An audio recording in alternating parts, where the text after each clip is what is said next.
बंदी छोड़ सतगुरु रामपाल जी परमेश्वर जी की जय हो।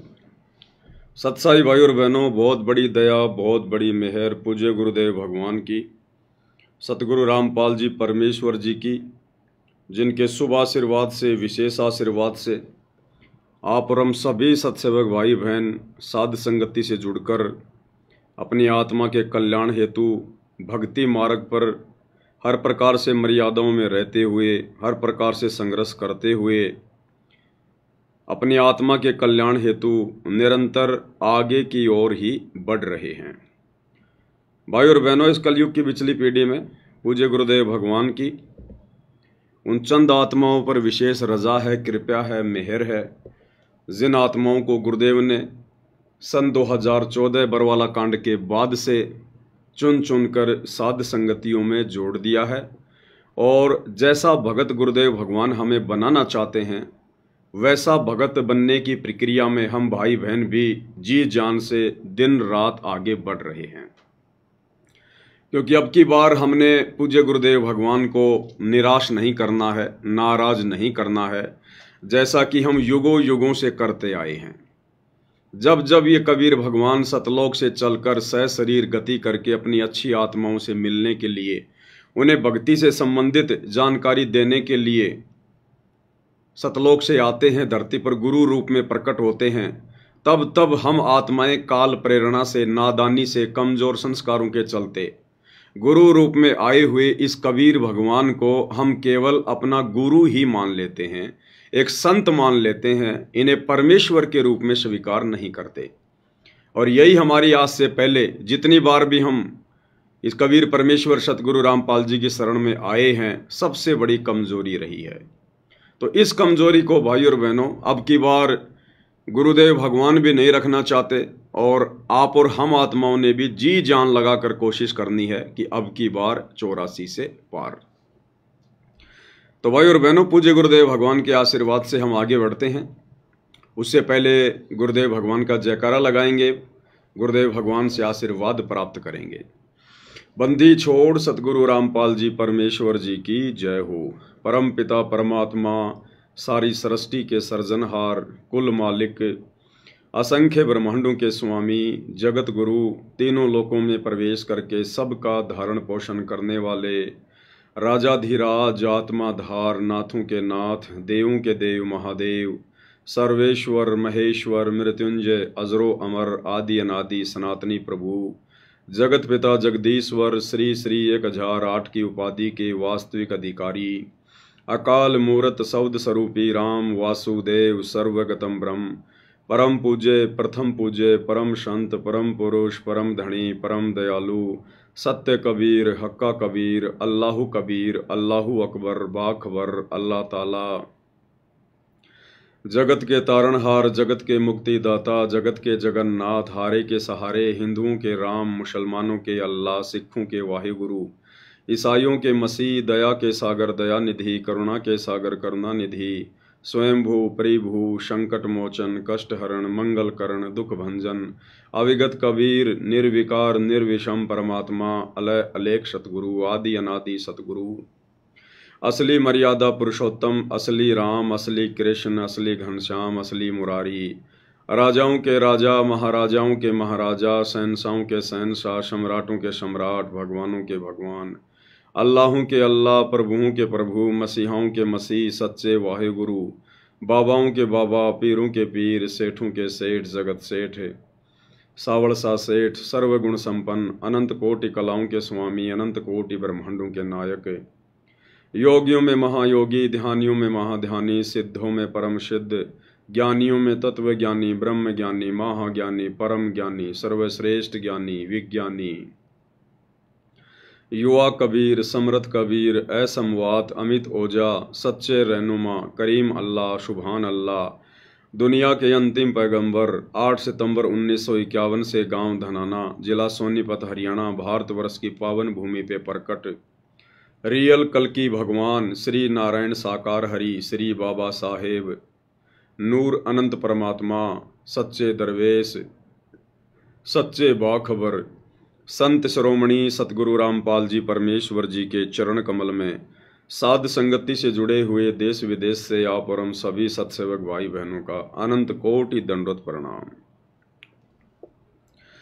तो भाई और बहनों, पूज्य गुरुदेव भगवान की असीम रजा, असीम दया, मेहर इसी प्रकार से आप और हम सभी भगत भाई बहनों पर बनी रहे और हमें अंत तक, हमारा शरीर छूटने तक जो सद्बुद्धि गुरुदेव भगवान ने हमें वर्तमान में दी हुई है, गुरु रूप में आए हुए उस परमेश्वर ने अपनी पहचान करवाई है, ये सद्बुद्धि हमें अंतिम समय तक मिलती रहे।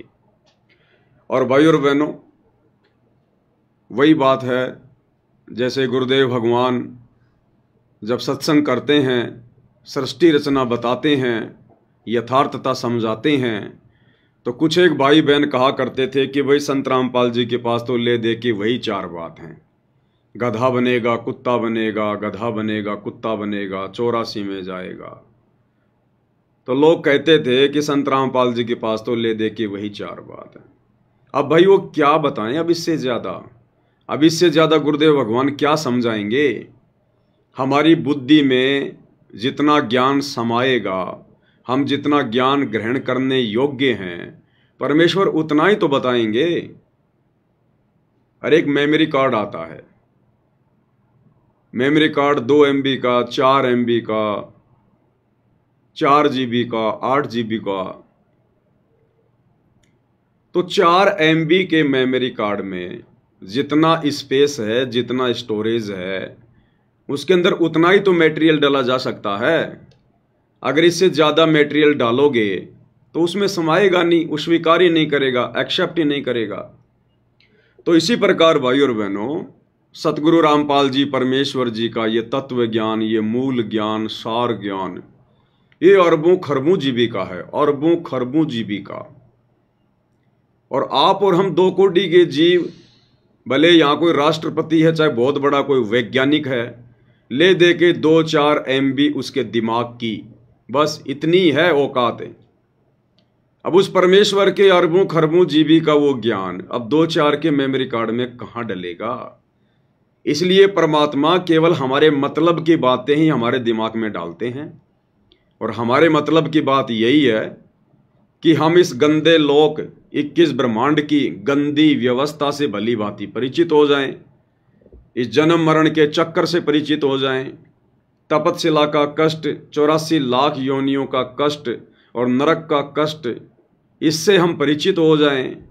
और मनुष्य जन्म क्यों मिला है, हमारा निज घर कहाँ है, हम क्यों इस काल के जाल में फंसकर यहाँ पर असहनीय कष्ट उठा रहे हैं, और अब हमने करना क्या है।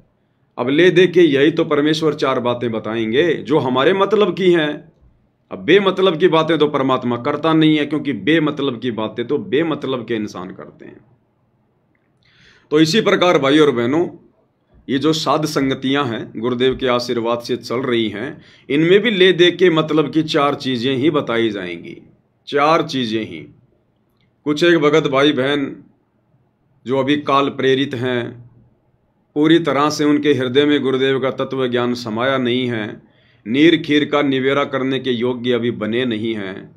और जब वो साध संगति की वीडियो देखते हैं, सुनते हैं, तो मतलब की चीज़ें तो उनके दिमाग के ऊपर से निकल जाती हैं।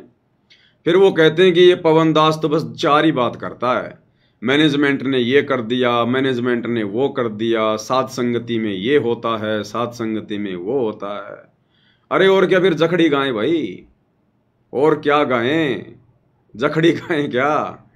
जखड़ी होती है, जब हम छोटे छोटे थे तो हमारे गांव में जब कोई बटेऊ आ जाता था, कोई मेहमान आ जाता था, कोई ताज़ा ताज़ा शादी होती थी किसी की, और जब वो बना जी आते थे तो उसकी सासू माता जी गांव की औरतों को इकट्ठा करके और गीत गुवाया करती थी। वो खाना खाता था, उस समय गांव की औरतें इकट्ठी होकर गीत गाया करती थी, तो उसमें जखड़ी भी गाई जाती थी। जखड़ी भी एक प्रकार का भजन ही होता था, गीत ही होता था। तो बताओ अब भाई साहब, पवन दास क्या जखड़ी गाए? अरे परमात्मा ने जो गवाना है वही तो गाएंगे। जैसे गुरुदेव भगवान ने नकली संतों के विषय में कहा बार बार, स्वर्ग और नरक की जानकारी दी, सृष्टि रचना की जानकारी दी, बस वही हमारे मतलब की थी। अब सात संगति में भी तो वही बातें बताई जाएंगी। जो लोग इस परमेश्वर के मार्ग में अंधे गधे की भूमिका निभा रहे हैं, इस परमेश्वर को ना पहचान कर, इनको मानुष मानकर अपने भी कर्म फोड़ रहे हैं, अन्य बेचारे नादान संगत के भी कर्म फुड़वा रहे हैं, गुरुदेव की मर्यादाओं की धज्जियां उड़ाते हुए सारे भक्ति और मर्यादा विरुद्ध कार्य किए जा रहे हैं और करवाए जा रहे हैं। अब इन्हीं सब बातों की तो जानकारी बताएंगे। और सात संगति में क्या होता है, सात संगति में किस प्रकार से भाई बहन मर्यादाओं में रहकर गुरु को परमात्मा मानकर अपने आत्म कल्याण के प्रति चिंतित होके भक्ति कर रहे हैं। अब यही तो सारी बातें बताई जाएंगी। अरे मैथ का टीचर तो मैथ की बातें बताएगा। अब वो साइंस वाले बच्चे कहें कि नहीं नहीं बस खाली इसको तो मैथ की बातें आती हैं, तो भाई मैथ वाले को तो मैथ की बातें आएंगी। तो इसी प्रकार भाई और बहनों, आप और हमने तो जब तक आप और हमारा जीवन गुरुदेव भगवान के आशीर्वाद से है, जब तक ये शरीर है, हमने तो अपने गुरुदेव भगवान की महिमा में यही जखड़ी गानी है, हमने तो यही गीत गाने हैं। हम तो इसी प्रकार से ये परमेश्वर की महिमा करते करते, सत्य का बखान करते करते, क्योंकि देखो गुरुदेव भगवान का मिशन यही है। अज्ञान और पाखंड को लेकर ही तो गुरुदेव ने मिशन चलाया, उसका सत्यानाश करने के लिए।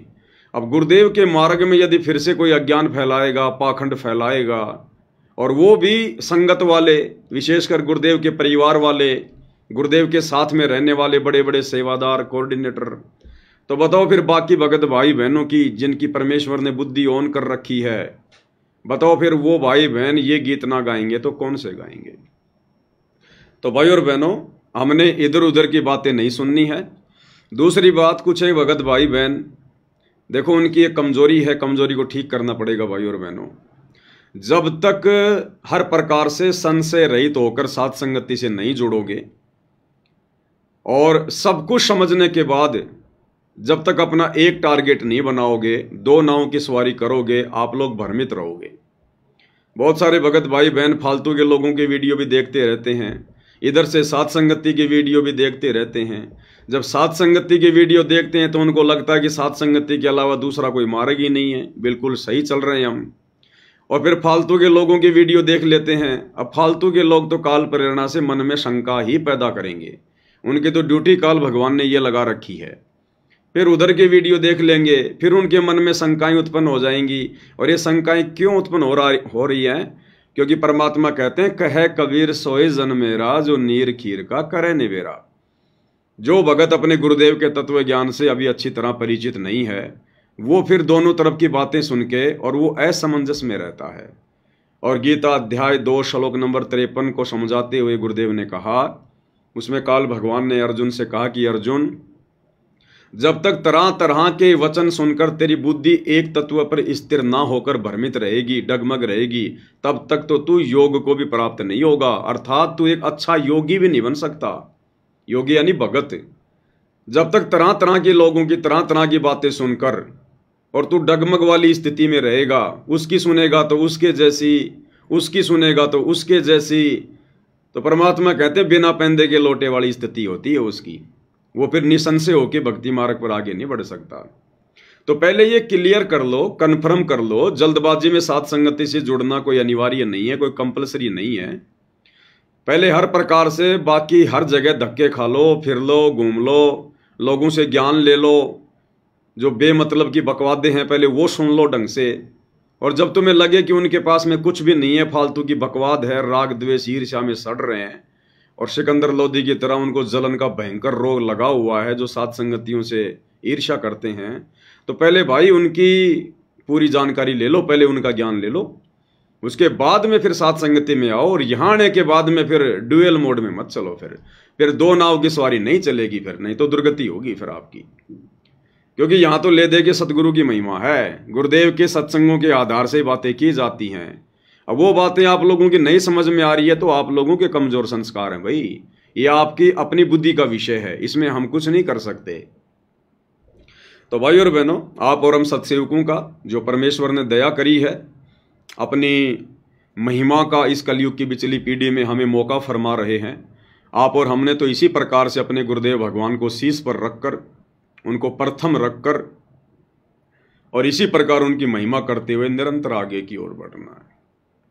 तो भाई और बहनों, हमारी सबसे बड़ी कमजोरी जो गुरुदेव ने बताई और अब हमें भी पता चल रही है कि गुरु को इष्ट ना मानने के कारण, गुरु को ही आराध्य देव ना मानने के कारण, गुरु को ही एकमात्र कबीर भगवान ना मानने के कारण आप और हम भाई बहन असंख्य युगों से इसी प्रकार ये मोक्ष वाला मौका चूकते आ रहे हैं। लेकिन अब की बार नहीं चूकना है, हमने सिर धड़की बाजी लगा देनी है। हमें जहां से भी कोई प्रमाण मिलेगा, कोई सबूत मिलेगा जो हमें दृढ़ करेगा, हमारे विश्वास को ऊंचाइयों पर लेकर जाएगा, हम उसका सहारा लेंगे। और हमने अपने गुरुदेव भगवान के प्रति पूर्णतया समर्पित होकर पतिव्रता पद पर रहकर और हमने अपनी भक्ति को और इस मनुष्य जीवन को सफल करना है। तो एक छोटा सा वीडियो है सोशल मीडिया पर दास के सामने आया सतलोक आश्रम का, और इस वीडियो के माध्यम से सतलोक आश्रमों से जुड़े हुए जो बड़े बड़े भगत भाई बहन हैं, जो परम भगत कहलाते हैं, जो आश्रम संचालक हैं, गुरुदेव के बेटा बेटी भाई बंधु रिश्तेदार हैं, बड़े बड़े कोऑर्डिनेटर हैं, उन लोगों को शिक्षा लेनी चाहिए। और ये जितने भी लोग जो पत्रकार बन के घूम रहे हैं, सतलोक आश्रम न्यूज़ चैनल वाले, जगह जगह इन्होंने ब्रांचें खोल दी हैं, भक्तों के गले में ज़बरदस्ती वो पत्रकारिता का वो पट्टा डाल दिया है, 1.5 फुट का माइक दे दिया है, बेमतलब की खबरें, वहाँ इतना पानी गिर गया, वहाँ पर रोडें फूट गई, वहाँ पे गड्ढे हो गए, वहाँ पे तेंदुआ मर गया, ये दुनिया भर की फालतू की खबरें ये लोग खाली व्यूज प्राप्त करने के लिए दुनिया वालों की तरह डालते रहते हैं। खुद का भी समय बर्बाद कर रहे हैं पत्रकार बनकर, और अन्य भगत भाई बहनों का भी अनमोल समय बर्बाद कर रहे हैं। तो भाई ये पत्रकार बनना रहने दो, पहले भगत बन लो अच्छे से। भगत बनकर भक्ति करने से हमारा आत्म कल्याण होगा, ये झूठी पत्रकारिता के चक्कर में पड़ने से कुछ नहीं मिलेगा। एक एक श्वास की कीमत गुरुदेव भगवान ने समझाई है। कहता हूँ कहीं जात हूँ, कहूँ बजाकर ढोल, और श्वास जो खाली जात है ये 3 लोक का मोल। और तुम इस अनमोल श्वास को सारा दिन फोकट में, फालतू में, दुनिया भर की ऊट पटांग खबरें दिखा दिखा के, सा न्यूज़ चैनल पे डाल डाल के अपना भी बेड़ा गर्क कर रहे हो और भक्तों का भी बेड़ा गर्क करवा रहे हो। तो ये सतलोक आश्रम का एक छोटा सा वीडियो है, एक छोटा सा भगत जी है। अब देखो, जब परमात्मा प्रेरणा करते हैं, जब परमेश्वर की दया होती है तो भाई और बहनों इस प्रकार से होती है। ये छोटा सा बच्चा एक बहुत बड़ा संदेश दे रहा है, बहुत बड़ा संदेश। लेकिन इस बच्चे को यदि समय रहते साथ संगति नहीं मिली, सुसंगति नहीं मिली, तो ये बच्चा एक ना एक दिन कुसंगति का शिकार हो जाएगा। इन सतलोक आश्रम वालों की भेंट चढ़ जाएगा ये, और इसके भी मन में फिर वो दाढ़ी मूछ वाली फोटो ही कबीर भगवान के रूप में समा जाएगी। क्योंकि आश्रम में जाएगा तो भी वही देखेगा, घर पर रहेगा तो इसके माता पिता ने भी वही दाढ़ी मूछ वाली फोटो घर पे दरबार में लगा रखी होगी, इसके गले में लॉकेट में भी वही टांग रखी होगी। तो ये आत्मा बिगड़ जाएगी बेचारी साथ संगति के अभाव में। लेकिन फिलहाल इसके विचार बहुत अच्छे हैं। ये परमात्मा के ये पिछले जन्मों की हंस आत्मा है। और ये क्या संदेशा दे रहा है, जो इसका इंटरव्यू ले रहा है, एक बहन इसका इंटरव्यू ले रही है। अब कम से कम उसकी 18, 20, 25 साल की तो उम्र होगी उसकी आवाज़ के हिसाब से। अब अगर पत्रकार बनाया गया है तो 18 साल से कम लड़की को तो नहीं बनाया जाता, 18 साल से ऊपर की कोई बनाया जाता है तो 20 से 25 साल की ये लड़की होगी। और वो भगत ही है जो साथ न्यूज़ चैनल का लेके डंडा खड़ी हुई है और सवाल कर रही है छोटे भगत से। और ये भगत कितना सुंदर जवाब दे रहा है, कितना बढ़िया जवाब दे रहा है। ऐसा जवाब तो गुरुजी के लड़के भी नहीं दे सकते, दोनों लड़के मिलकर भी ऐसा जवाब नहीं दे सकते, क्योंकि काल उनकी बुद्धि पे बैठा हुआ है। ये लड़की पूछ रही है आपके गुरुजी का क्या नाम है, तो भगत जी कह रहे हैं कि संत रामपाल जी महाराज। फिर ये लड़की कह रही है आप परमात्मा किसको मानते हैं, तो भगत जी कह रहे हैं कबीर साहिब को। सही बात है, क्योंकि वेदों में परमात्मा का नाम कबीर है, सतगुरु रामपाल जी का वेदों में नाम है कबीर। तो इन्होंने कहा कि कबीर साहिब। तो फिर वो लड़की कह रही है अच्छा आप गुरुजी तो मानते हैं संत रामपाल जी को, और आपके अनुसार कबीर भगवान है, परमात्मा है कबीर जी। तो ये छोटा भगत कह रहा कि नहीं नहीं, आपकी जानकारी के लिए बता दूं, उस बहन को कह रहा है कि नादान क्यों तूने 20-25 साल अपनी जिंदगी के फालतू में खो दिए। कह रहा है आपकी जानकारी के लिए बता दूं, संत रामपाल जी महाराज ही कबीर भगवान हैं। कितना सुंदर जवाब भाई और बहनों। फिर भी इन मतिहीन लोगों की, इन आश्रम वालों की आंखें नहीं खुल रही हैं। तो सुनते हैं छोटे भगत जी का बहुत ही बड़ा सा जवाब। आपका क्या नाम है? साईदास। थोड़ी सी आवाज कर देते हैं ताकि अच्छे से सुनाई दे।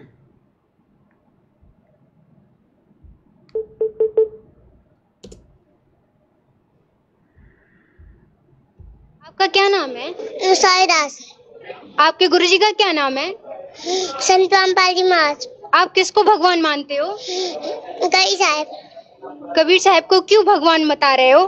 ये तो मैं तुम्हारा कबीर साहब भगवान है। तो आपके कहने का मतलब ये हुआ कि गुरु आपके संत रामपाल जी महाराज हैं और जो परमेश्वर हैं वो कबीर साहब जी हैं? नहीं, आपकी जानकारी के लिए बता दूं है कि संत रामपाल जी महाराज जी कई भगवान है। धन्यवाद। सच्चा है। बताओ कितना जबरदस्त जवाब दिया है छोटे से भगत जी ने। और वो 25 साल की होकर भी उसके दिमाग में ये बात नहीं घुस रही है। कुसंगति का शिकार है और दुनिया के लिए समाचार डालते हैं रोजाना, पत्रकार बन के बैठी हुई है। कितना प्यारा जवाब दे रहा है। उल्टा सवाल कर रही है कि आपके अनुसार, आपके कहने का मतलब है कि संत रामपाल जी तो आपके गुरु जी हैं और परमात्मा कबीर साहिब हैं। तो भगत जी कह रहे हैं नहीं नहीं, आपकी जानकारी के लिए बता दूं कि नादान तूने क्या समझा, 25 साल हो गई तेरे को डले ढोए तूने फालतू में, इन आश्रमों में खा खा के लड्डू जलेबी बन गई तू पत्रकार। सतगुरु रामपाल जी खुद ही कबीर भगवान हैं, खुद ही कबीर भगवान। अब भाई और बहनों, ऐसी आत्माएं मोक्ष प्राप्त करेंगी। ये है वो परमात्मा की विशेष आत्माएं, मिन्नी सतलोक से आई हुई आत्माएं। लेकिन काल ने इन सबको वर्तमान में लपेटे में ले रखा इनके माता पिता के माध्यम से। अगर इस आत्मा को समय रहते साथ संगति नहीं मिली तो ये भी उनके जैसे ही हो जाएगी, उनके जैसे ही। क्योंकि गुरुदेव ने कबीर सागर के सरलार्थ में साफ साफ लिखा हुआ है कर्म बोध के अंदर कि परमात्मा की भक्ति मिलना तो जीव के संस्कार हैं। मान लीजिए आपको सच्चे गुरु की भक्ति मिल गई, सच्चे परमात्मा की भक्ति मिल गई, उसके बाद में सुसंगति और कुसंगति का बहुत बड़ा रोल है, बहुत बड़ा रोल।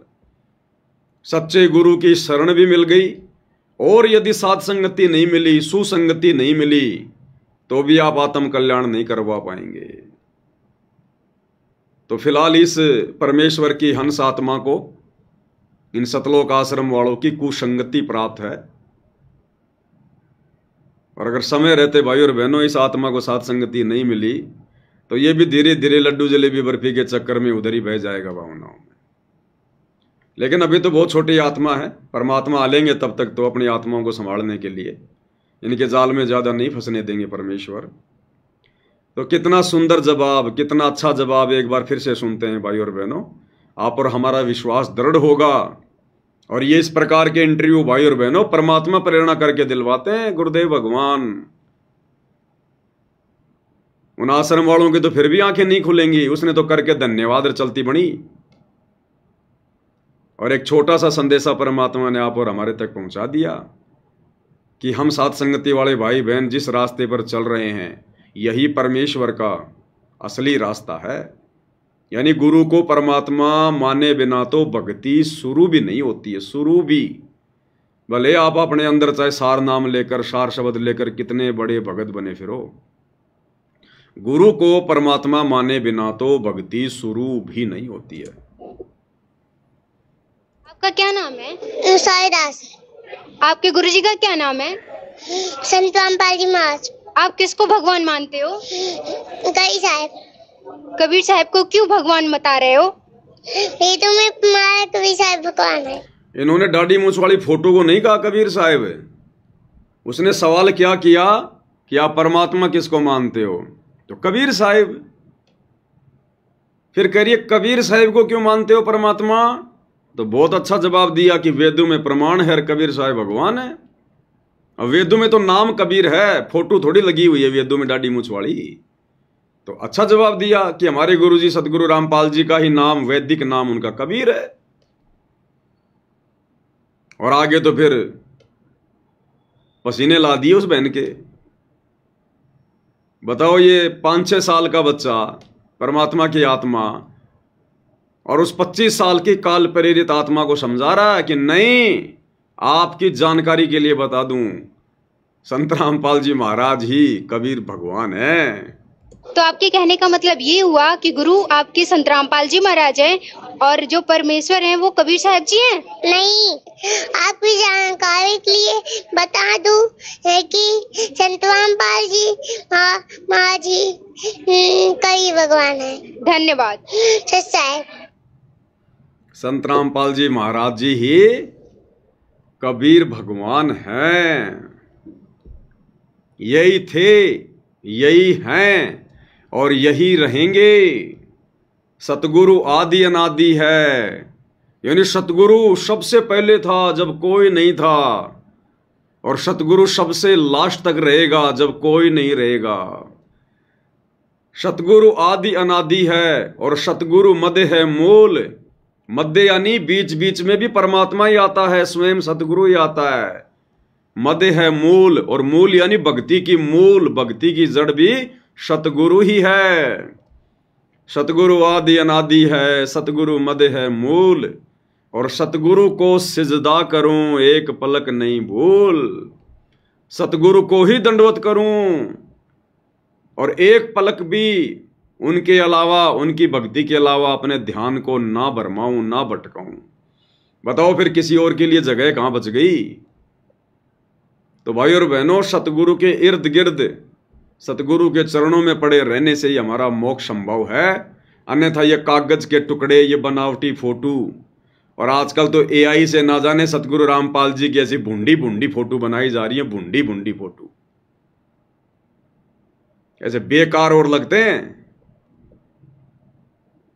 और खुली छूट मिल गई इनको, क्योंकि आश्रमों में ये गुरुजी के कार्टून बना बना के वीडियो चलाते हैं।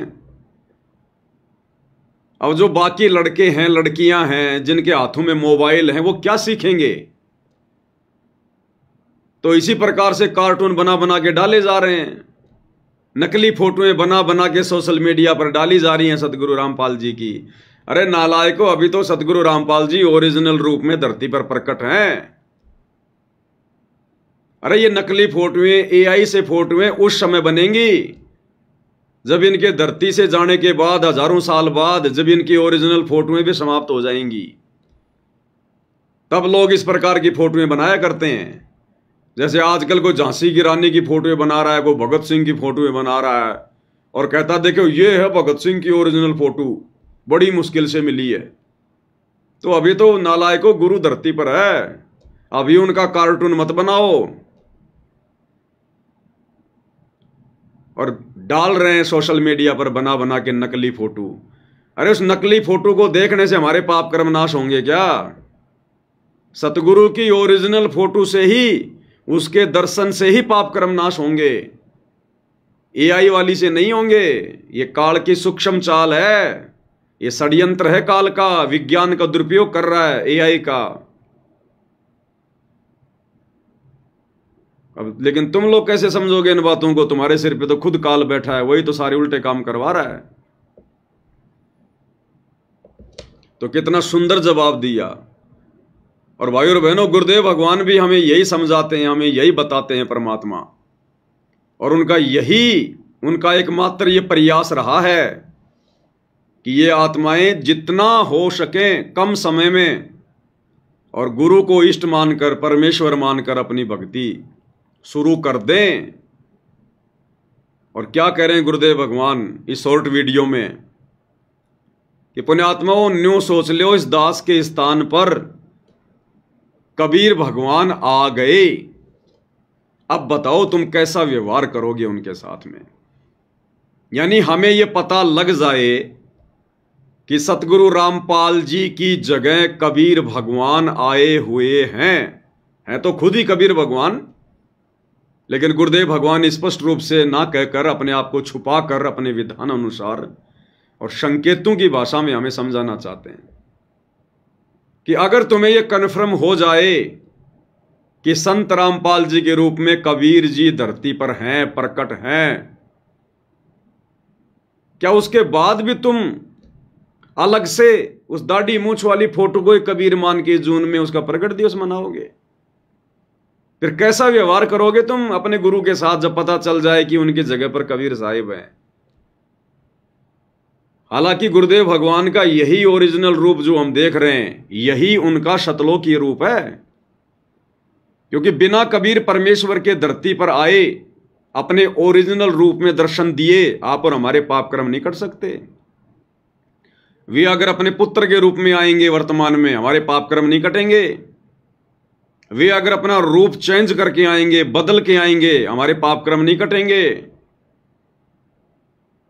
इसलिए परमात्मा स्वयं कलयुग की पिछली पीढ़ी में स्पेशल, क्योंकि बाकी समय तो परमात्मा अपने पुत्रों का रूप बनाकर आ जाते हैं, लेकिन कलयुग की पिछली पीढ़ी में तो गुरुदेव भगवान हर प्रकार से हमें भक्ति की पूरी पूरी खुराक खिलाते हैं, अपने ओरिजिनल रूप में आते हैं। इसीलिए परमात्मा कहते हैं कबीरा दर्शन साधु का परमात्मा आवे याद, और लेखे में वाई घड़ी बाकी का समय बर्बाद। तो गुरुदेव कह रहे हैं न्यू सोच लो, इस दास के स्थान पर कबीर जी बैठे हैं।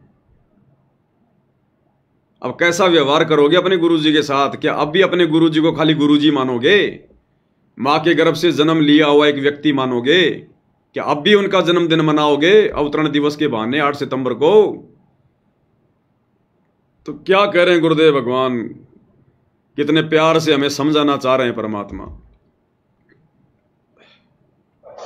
अब देखो पुण्यात्मा, पहले तो परमात्मा स्वयं आए थे, फिर ये दास भेजा है। अगर इस दास के स्थान पर स्वयं मालिक आगे हो, ये सोच लो। अगर इस दास के स्थान पर स्वयं मालिक आ गए हों, ये सोच लो। यानी आदेश दे दिया हमें गुरुदेव ने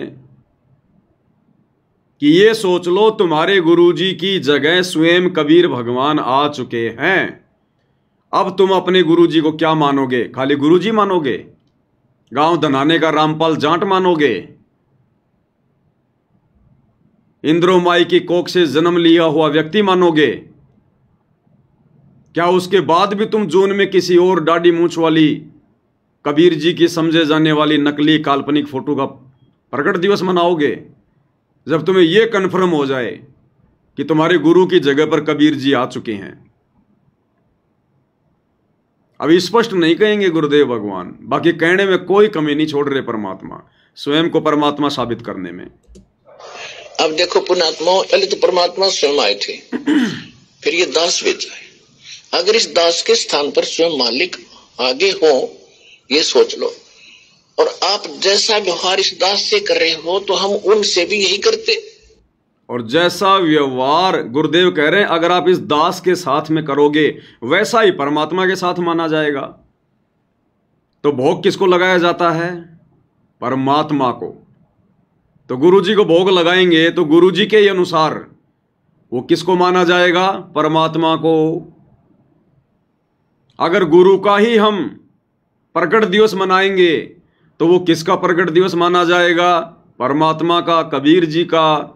फिर अलग से जून के महीने में उस दाढ़ी मूंछ वाली फोटो का प्रकट दिवस मनाने का क्या मतलब? जो क्रिया, जो व्यवहार हम अपने गुरुजी के साथ करेंगे वो परमात्मा के साथ ही हुआ माना जाएगा। ये आदेश दे दिया गुरुदेव ने। फिर अलग से किसी और को परमात्मा मानकर वो क्रिया करने का क्या फायदा? फिर तो हम अपना समय बर्बाद कर रहे हैं और अपने गुरुजी का वचन की उल्लंघना कर रहे हैं। जब गुरु ने स्पष्ट कर दिया कि जो व्यवहार, जो क्रिया तुम अपने गुरु को परमात्मा मानकर उनके साथ करोगे वो परमात्मा के साथ ही मानी जाएगी।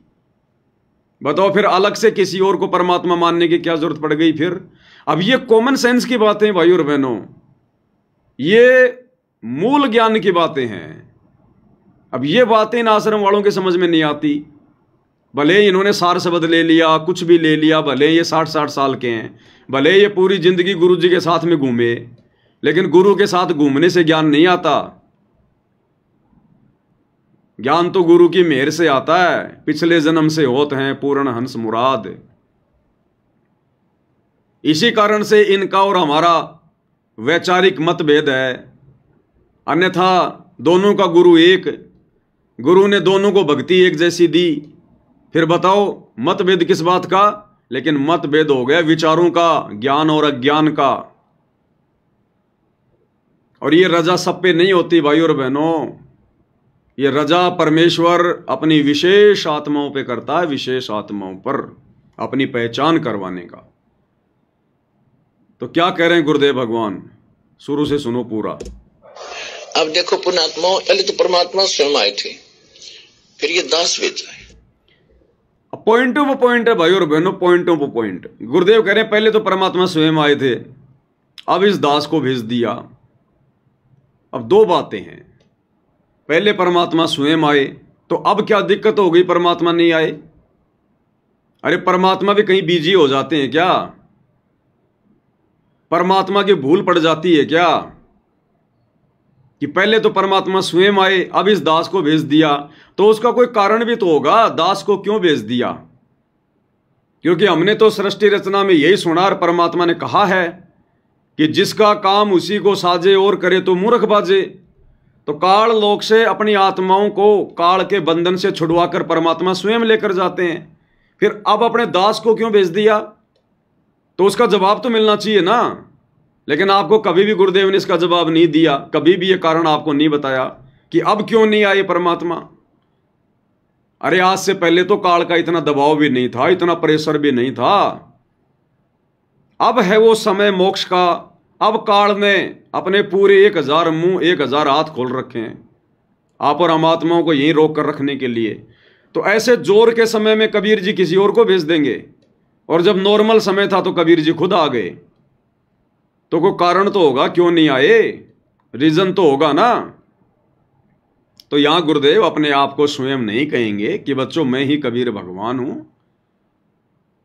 और संकेतों में सब कुछ कह दिया कि 12वें पंथ हम ही चलावें और सब पंथों को मिटाकर एक ही पंथ चलावें। तो 12वें पंथ में 17 फरवरी 1988 को आदरणीय राम देवानंद जी को अपना मुंह बोला गुरु बनाकर स्वयं कबीर भगवान आ चुके हैं, और सन 1994 से अपना यथार्थ 13वां कबीर पंथ भी चला चुके हैं। अन्यथा बता दो तुम्हारे दाढ़ी मूंछ वाले कबीर जी ने इस वाणी के अनुसार कब चलाया कबीर पंथ? कौन से दिन उन्होंने कबीर पंथ की नींव डाली? तुम कहते हो 1997 में संत रामपाल जी को मिले, तो गुरु जी तो कहते हैं कि खाली थोड़े समय के लिए मिले थे। हालांकि मिलना विलना कुछ नहीं था, परमात्मा की लीला है, खेल है परमात्मा का। तो गुरु जी तो कहते हैं कि थोड़े समय के लिए मिले, सार शब्द देने का आदेश दे गए, अंतर ध्यान हो गए। बताओ कहां पंथ चलाया उन्होंने, कहां 12वें पंथ में आए? अरे 12वां पंथ तो 1994 में खत्म हो गया था, और कबीर जी मिले सतगुरु रामपाल जी को 1997 में, तो 12वें पंथ में कहां आए कबीर जी? और कहां उन्होंने 13वां पंथ चलाया? फिर उनकी तो वाणी फैल हो गई, और एक वाणी गलत हो सकती है तो फिर तो सारी वाणियां गलत होंगी, उनकी बहुत सारी वाणियां गलत होंगी। बताओ फिर क्या विश्वास करें फिर हम उनकी वाणियों पर? तो भाई और बहनों, ना तो परमात्मा गलत हो सकता, ना परमात्मा की हमारी वाणियां गलत हो सकती। गलत हम हैं जो समझ नहीं रहे अपने गुरु जी के संकेतों को, सत्संगों को। तो 17 फरवरी 1988 को ही कबीर भगवान 12वें पंथ में आदरणीय राम देवानंद जी को मुंह बोला गुरु बना के प्रकट हो चुके हैं, आ चुके हैं। और 8 सितंबर 1951 को सह शरीर सतलोक से चलकर धरती पर प्रकट हुए, आप और हमारी चरम दृष्टि को धोखा देते हुए। क्योंकि परमेश्वर की वाणी है, साहिब से सतगुरु भय, सतगुरु से भय संत, और धर धर वेख विशाल अंग, ये खेल है आदि और अंत। सारी लीला, सारी भूमिका ये परमात्मा स्वयं करता है। और फिर सन 1994 में अपना 13वां यथार्थ कबीर पंथ चला दिया। अन्यथा वो 97 वाले दाढ़ी मूंछ वाले कबीर जी ने कहां चलाया? है कोई प्रमाण, है कोई जवाब? दे दो किसी के पास है तो भाई और बहनों, हमने समझना पड़ेगा, हमने विचार करना पड़ेगा। और क्या करें गुरुदेव भगवान अपने विषय में, समझदार को तो संकेत ही काफी है। अब देखो पुण्यात्मा, पहले तो परमात्मा स्वयं आए थे, फिर ये दास भेजा है। अगर इस दास के स्थान पर स्वयं मालिक आगे हो, ये सोच लो। और आप जैसा व्यवहार इस दास से कर रहे हो तो हम उनसे भी यही करते। तो वहां कहते मौला बैठा मोर से और देखे जन की भेड़, 12 कोट जमकी कर जहां एक नाम की खेड़। परमात्मा एकांत द्रोखे से देख रहा है आपकी सब रिहर्सल को, कि आप कैसी भावना रखते हो, कैसे आप भक्ति कर रहे हो, कितना दान में रुचि है, मेरे दास के प्रति आपके कैसे विचार हैं। तो वो ये समझ रहे हैं कि ऐसे ही मेरे प्रति है जो इसके प्रति है। और जब आप यहाँ से, जब आप शरीर छोड़कर जाओगे तो इस दास के रूप में आपकी परीक्षा होगी त्रिकुटी पे। तो भाई जिस दाढ़ी मूंछ वाली कबीर जी की नकली फोटो को आप आश्रम वाले भाई बहन कबीर भगवान मानकर पूज रहे हैं, अब गुरुदेव के इस प्रवचन अनुसार तो तुम्हारा वो दाढ़ी मूंछ वाला कबीर भगवान भी यही कह रहा है कि मम संत मुझे जान मेरा ही स्वरूपम, कि जैसे विचार जैसे भाव तुम्हारे मेरे दास में होंगे वैसे ही मेरे प्रति माने जाएंगे। तो जब तुम भगत भाई बहन जून के महीने में वो दाढ़ी मूंछ वाली कबीर जी की फोटो को कबीर मान के उसका प्रगट दिवस मनाते हो, भोग लगाते हो ना, वो भी बड़ा नाराज होता है। अगर तुम कोई और भगवान मान रहे हो ना तो वो भी बड़ा नाराज होता है कि देखो इन मंद बुद्धियों को मैंने कितनी बार समझाया, किस किस प्रकार से समझाया, गुरु की महिमा करके समझाई कि गुरु बड़े हैं गोविंद से और मन में देख विचार, और हरि सुमरे सो वार हैं गुरु भजे हुए पार। कबीर 7 दीप 9 खंड में गुरु से बड़ा ना कोई, और करता करे ना कर सके, यानी वो कबीर भी कुछ नहीं कर सकता और गुरु करे सो होए। तो तुम्हारे अनुसार यदि कोई और दाढ़ी मूंछ वाला कबीर सतलोक में बैठा है तो तुम्हारी इन भक्ति इन क्रियाओं से, यानी गुरु को छोड़कर जो तुम दाढ़ी मूंछ वाले फोटो को कबीर भगवान मान बैठे हो, तुम्हारा वो कबीर भगवान भी तुमसे बेहद नाराज है, बेहद नाराज। तो अंत में अगर मुक्ति प्राप्त करनी है तो गुरु को परमेश्वर के रूप में हृदय से स्वीकार करना पड़ेगा। और यही बात 650 साल पहले जब सतगुरु रामपाल जी परमेश्वर कबीर नाम से बनारस के काशी में आए थे, लहर तरा तालाब पर शिशु रूप में प्रकट हुए, 120 वर्ष तक परमेश्वर ने लीला की। उस समय धर्मदास जी को भी शंका हो गई थी।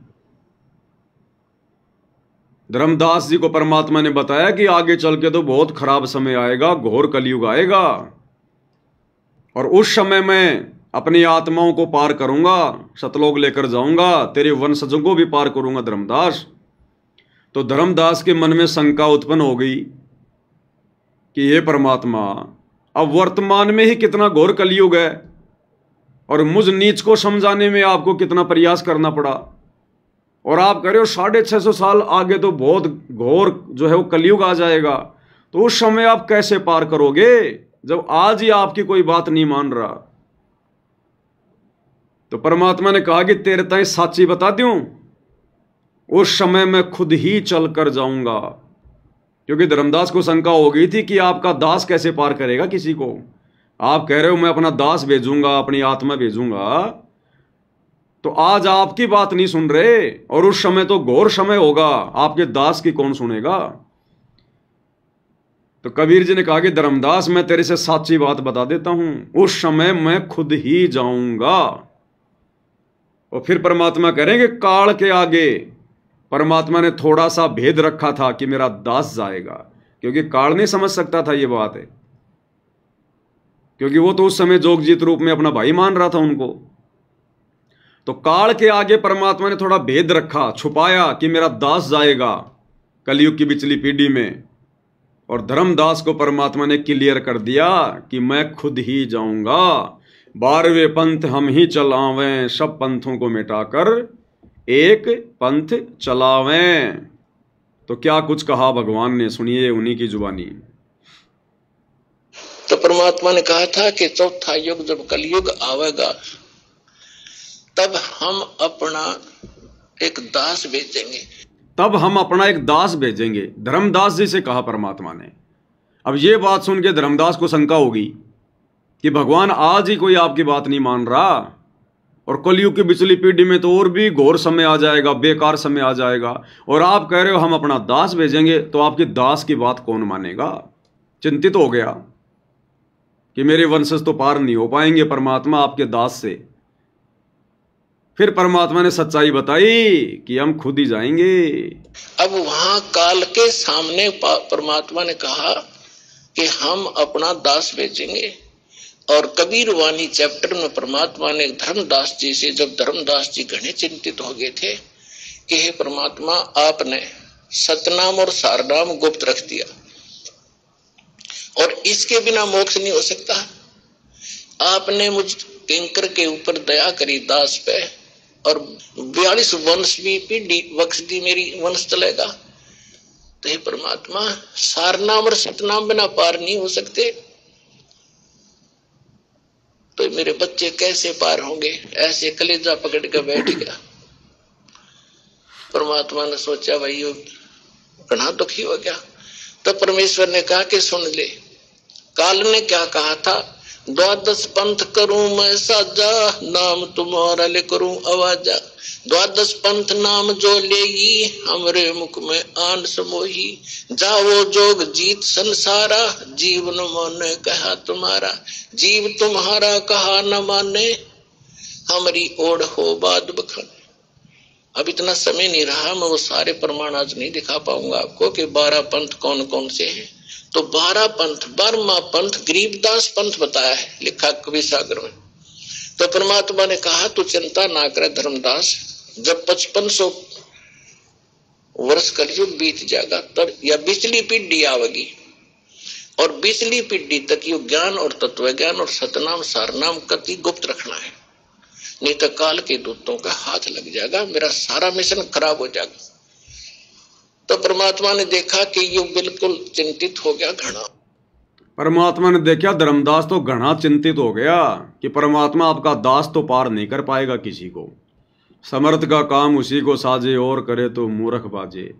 तब उसका दिल डांटने के लिए उसको हकीकत बताई परमात्मा ने, और क्या कहा कि 12वें पंथ हम चल आवें, सब पंथों को मिटाकर एक पंथ चलावें। तब परमेश्वर ने कहा धर्मदास, जब साची बताऊं तेरे ते, कि धर्मदास तेरे ते साची बताऊं। अरे भगवान कभी झूठ बोलेगा क्या। सत्य पुरुष वही है जो सत्य कहे, झूठ आसपास भी नहीं होती। तो क्या कहा परमात्मा ने 650 साल पहले कि धर्मदास तेरे से साची बताऊं, यानी हकीकत क्या है। अब वर्तमान में कलयुग की पिछली पीढ़ी में संत रामपाल जी के रूप में कौन है धरती पर। कबीर भगवान का कोई दास है या खुद कबीर भगवान है, तो साची बात बता रहे हैं। खराब हो जाएगी। तो परमात्मा ने देखा कि ये बिल्कुल चिंतित हो गया घना। तब परमेश्वर ने कहा धर्मदास, जब साची बताऊं तेरे ते।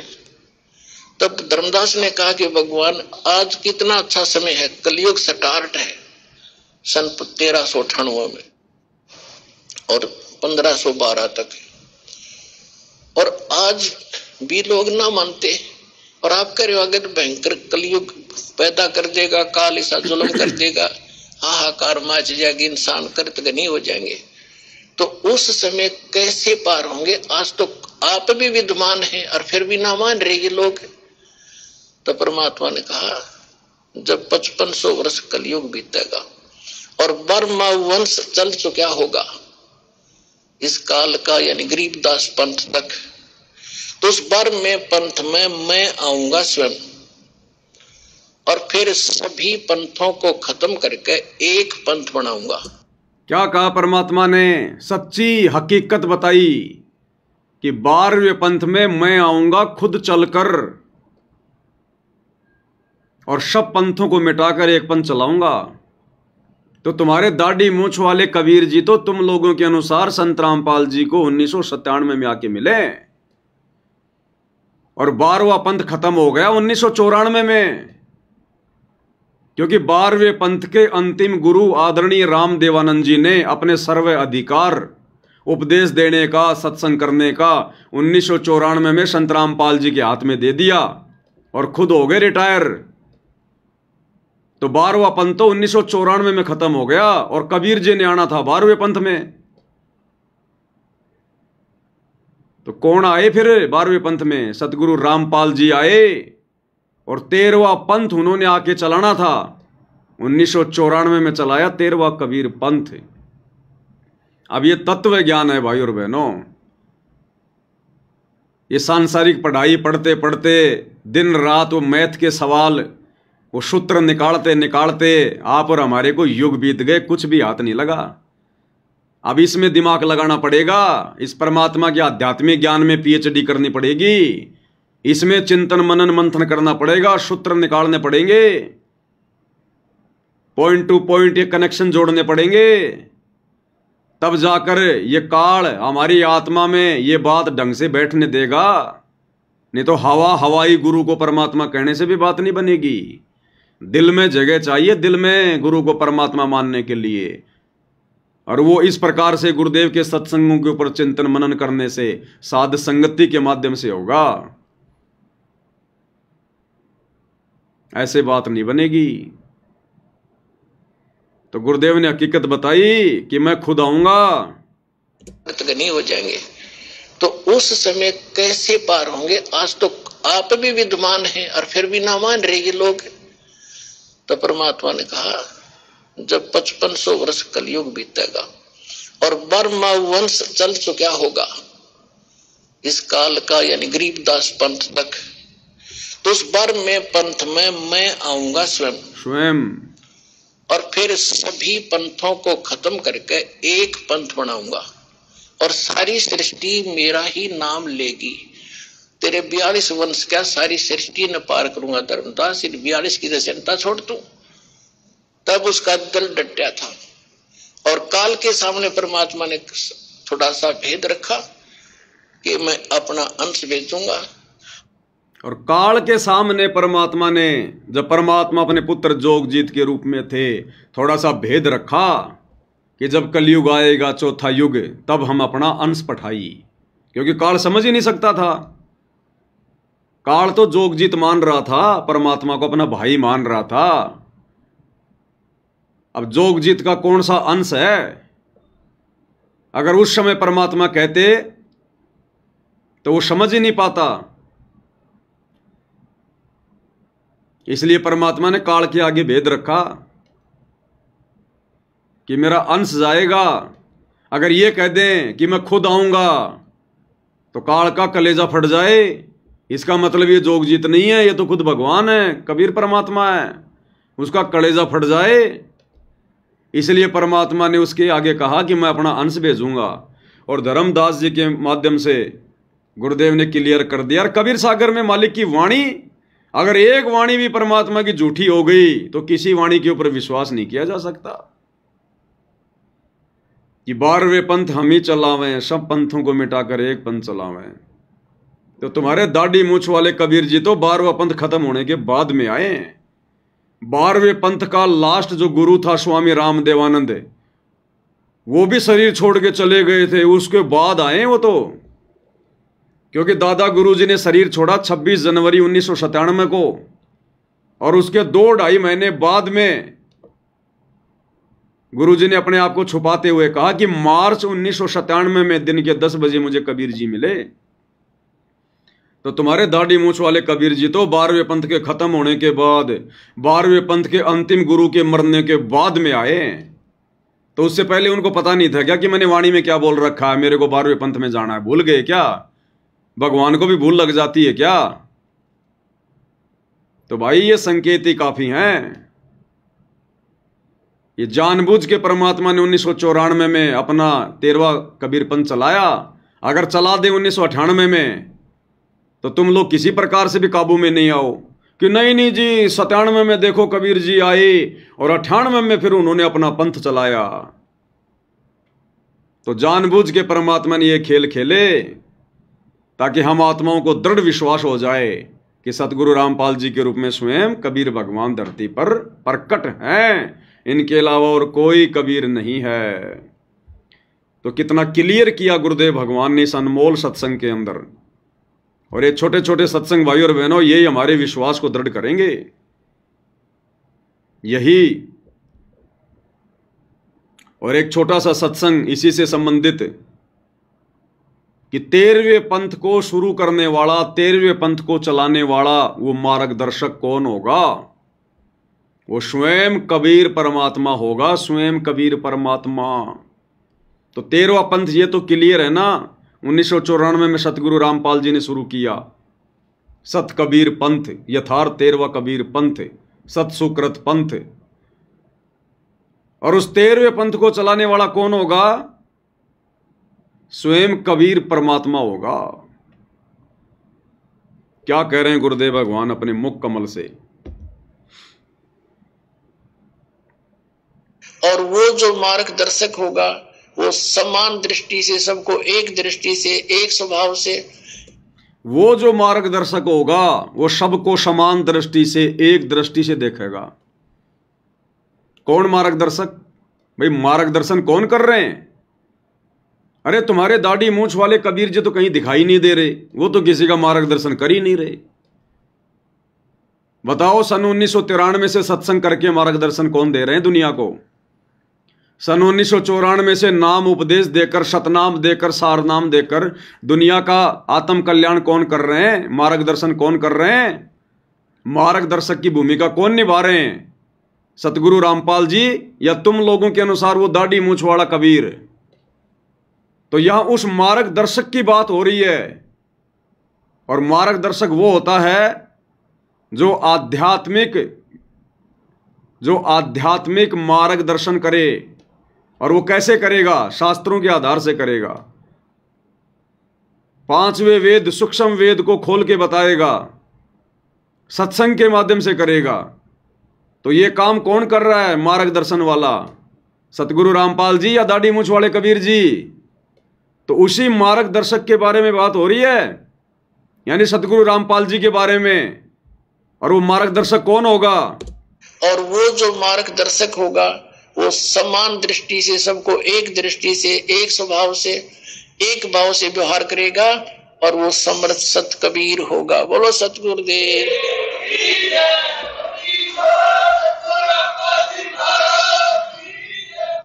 और वो कौन होगा?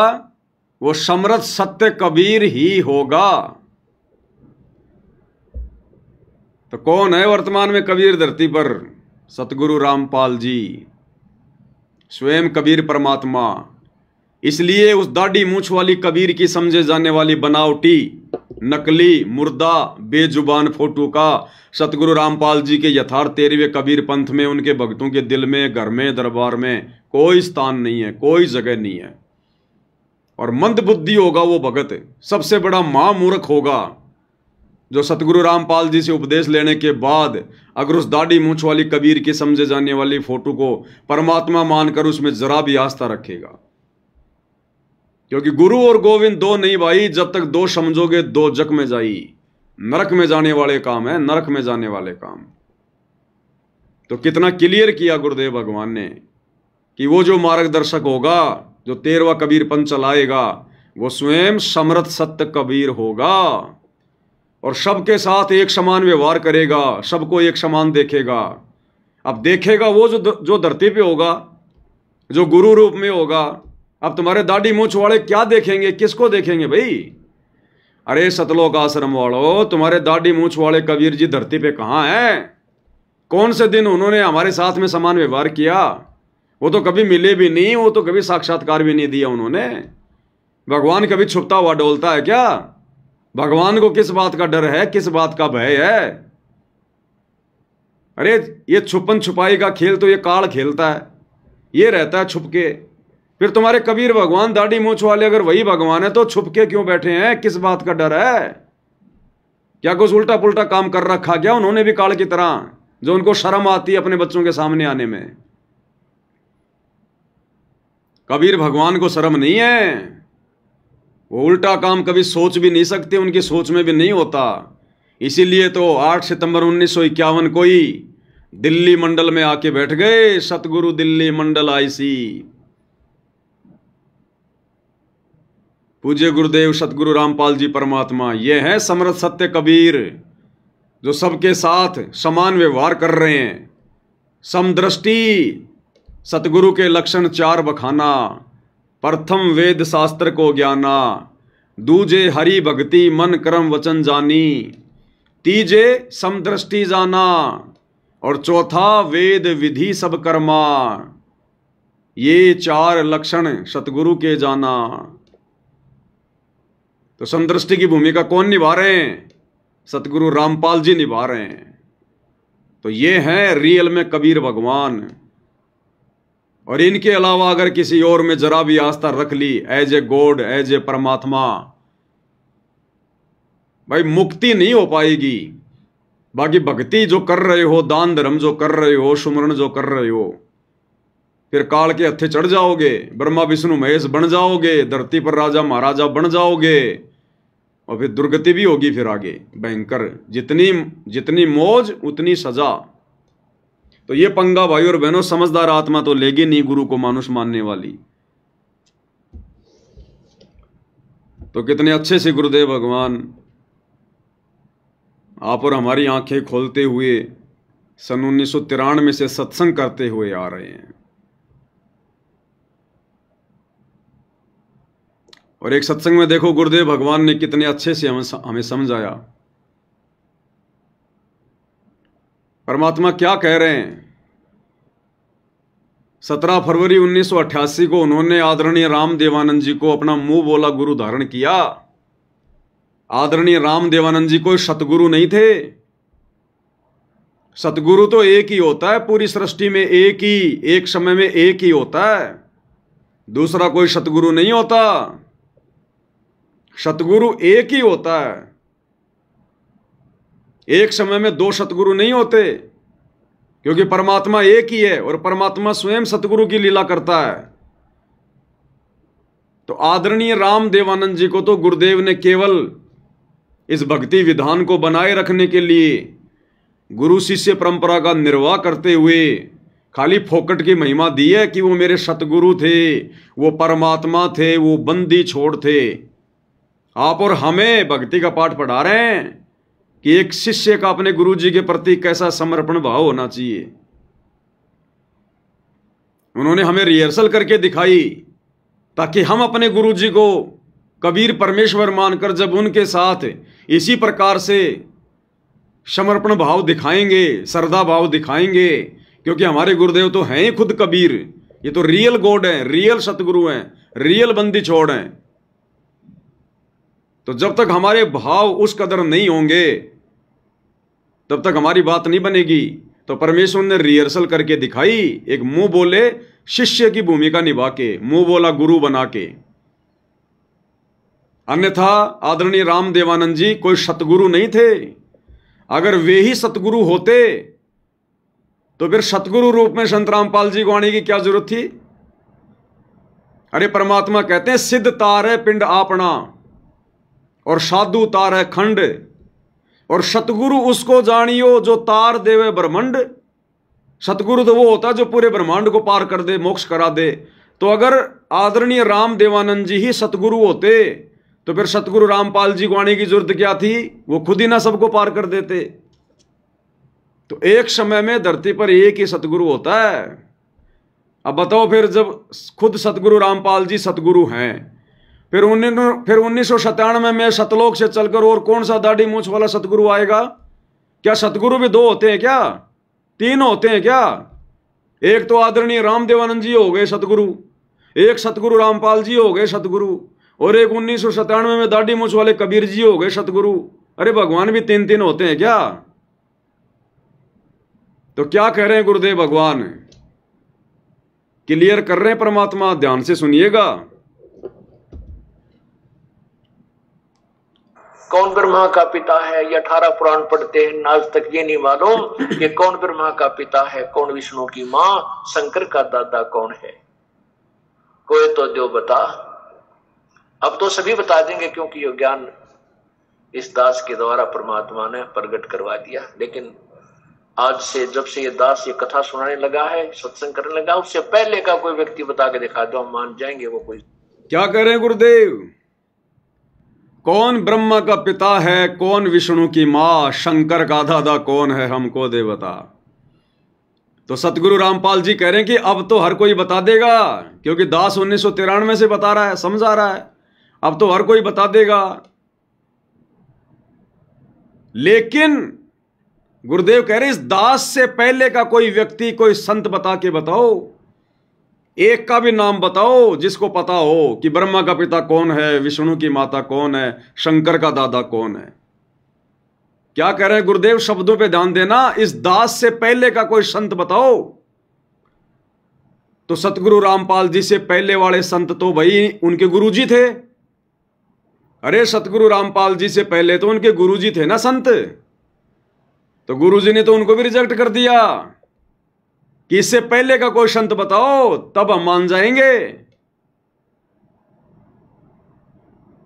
और सतगुरु ने कह दिया तो कह दिया, फिर कोई नहीं हो सकता। तो क्लियर कर दिया गुरुदेव ने कि इस दास से पहले का कोई संत बताओ जो ये बातें जानता हो, जो ये तत्व ज्ञान जानता हो। तो गुरुदेव ने खुद अपने गुरुजी को भी रिजेक्ट कर दिया, क्योंकि गुरुजी से पहले तो संत उनके गुरुजी थे ना, उनको भी रिजेक्ट कर दिया ये कह के कि इस दास से पहले का कोई संत बताओ, हम मान जाएंगे। अब बताओ भाई और बहनों, फिर दादा गुरुजी के पास में सार नाम कहां से आ गया, सार शब्द कहां से आ गया? भाई जिनको ज्ञान संपूर्ण नहीं, जिनको ज्ञान पूरा नहीं, उनके पास में सार शब्द कहां से आ जाएगा? इसलिए दास बार बार कहता है, हमारे दादा गुरुजी को स्वयं सतगुरु रामपाल जी ने सार नाम दिया, सार शब्द दिया। उनके पास में नहीं था सार नाम, सार शब्द। जो गुरुदेव अपने आप को छुपा के कहते हैं ना कि मेरे पूज्य गुरुदेव जी ने मुझे सार नाम दिया, अरे उनको तो ज्ञान भी पूरा नहीं था, खुद गुरुजी रिजेक्ट कर रहे हैं। और जिसके पास ज्ञान पूरा नहीं हो उसके पास में सार नाम कहां से आ जाएगा? तो ये परमात्मा स्वयं सार शब्द है। इनको किसी से सार शब्द लेने की जरूरत नहीं पड़ती, ये स्वयं जगत गुरु है। अरे हम गुरु जी को जगत गुरु कहते हैं ना, तो जगत गुरु कौन होता है? जगत गुरु वो नहीं होता जो किसी को गुरु बना के पहले ज्ञान ले, फिर आगे ज्ञान समझाए और जगत गुरु की उपाधि प्राप्त करे। फिर वो काहे का जगत गुरु? अरे फिर काहे का जगत गुरु? फिर जगत गुरु तो वो हो गया जिससे सतगुरु रामपाल जी ने ज्ञान लिया, यानी आदरणीय रामदेवानंद जी हो गए जगत गुरु। जगत गुरु परमेश्वर को कहा जाता है। जाति हमारी जगत गुरु, परमेश्वर है पंथ, और गरीब दास लिखित पड़े मेरा नाम निरंजन कंत। तो जगत गुरु वो होता है जो जगत को ज्ञान देता है, ना कि जगत वालों से ज्ञान लेके फिर आगे ज्ञान देता है। तो नादानों, हम जो अपने गुरुदेव को जगत गुरु कह रहे हैं ना, तो जगत गुरु की भी परिभाषा हमें अच्छे से समझ में आनी चाहिए। जगत गुरु कभी किसी को गुरु बना के उससे ज्ञान लेके फिर आगे जगत गुरु नहीं कहलाता। इससे स्पष्ट होता है कि सतगुरु रामपाल जी ने केवल अपना मुंह बोला गुरु बनाया था उनको, आदरणीय रामदेवानंद जी को। उनके पास में कोई सार नाम, कोई सार शब्द नहीं था। उनको तो खुद सार नाम की भूख थी, भूख। सतनाम भी नहीं था उनके पास में, सतनाम भी। उनको सतनाम भी सतगुरु रामपाल जी ने दिया।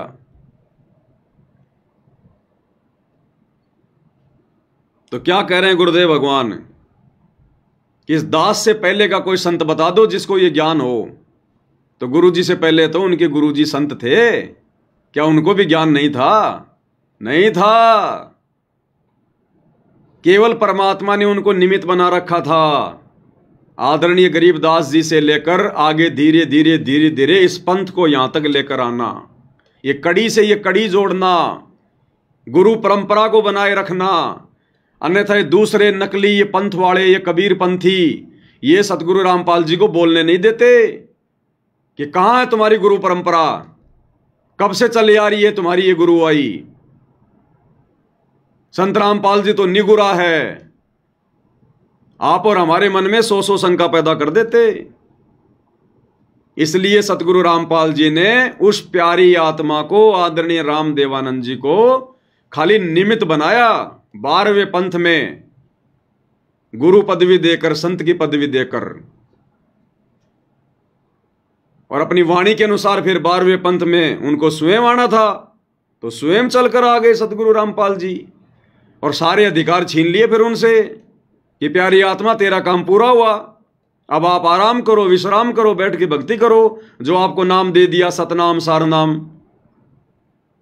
अरे गुरुदेव ने कहा ना कि सन 1994 से पहले इस दास ने एक आदि आत्मा को सार नाम दिया था, वो भी आपको सुनाएंगे सत्संग अभी। वो एक आदि आत्मा वही थी, आदरणीय राम देवानंद जी।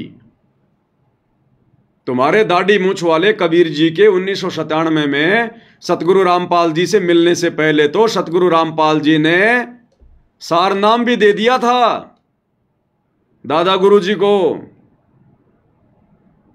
वो आगे दिखाएंगे आपको, पहले ये सुनो जिसमें क्या कह रहे हैं गुरुदेव कि कौन ब्रह्मा का पिता है, कौन विष्णु की मां, शंकर का दादा कौन है, हमको दे बता। अब गुरुदेव कह रहे अब तो हर कोई बता देगा इस दास से सुनकर। इस दास से पहले का कोई संत बताओ तो मान जाएंगे हम। तो दादा गुरुजी भी रिजेक्ट कर दिए गुरुदेव ने, रिजेक्ट, कि उनको भी मूल ज्ञान नहीं था। संत था यहाँ पर, कौन ब्रह्मा का पिता है, ये 18 पुराण पढ़ते हैं, आज तक ये नहीं मालूम कि कौन ब्रह्मा का पिता है, कौन विष्णु की मां, शंकर का दादा कौन है। कोई तो जो बता। अब तो सभी बता देंगे क्योंकि ये ज्ञान इस दास के द्वारा परमात्मा ने प्रकट करवा दिया। लेकिन आज से जब से ये दास ये कथा सुनाने लगा है, सत्संग करने लगा, उससे पहले का कोई व्यक्ति बता के दिखा दो, हम मान जाएंगे वो कोई संत था यहाँ पर। न तो ये सा संत था केवल परमात्मा को छोड़ के, जो कबीर परमात्मा आए थे, या उनसे सीधे संबंधित संत। जैसे क्या कह रहे हैं गुरुदेव, उस कबीर परमात्मा को छोड़कर और उनसे मिले हुए जो संत हैं उनको छोड़कर। और गुरुदेव कह रहे 7 संतों मुझे ध्यान है, 7 संतों का तो मेरे पास में प्रमाण है जिनको कबीर जी मिले, ये मूल ज्ञान दिया। और उन 7 संतों में दादा गुरु जी का नाम नहीं है, आदरणीय राम देवानंद जी का नाम नहीं है। और देखना कितना बड़ा भाई और बहनों आज की वीडियो में निष्कर्ष निकलेगा, और यह दृढ़ विश्वास होगा हम आत्माओं को कि कबीर केवल धरती पर सतगुरु रामपाल जी हैं, दूसरा कोई कबीर किसी ब्रह्मांड में, सतलोक में कहीं नहीं है। अगर वहां भी कोई बैठा है तो सतगुरु रामपाल जी ही बैठे हैं, क्योंकि अनंत कोटि कलाओं के स्वामी है।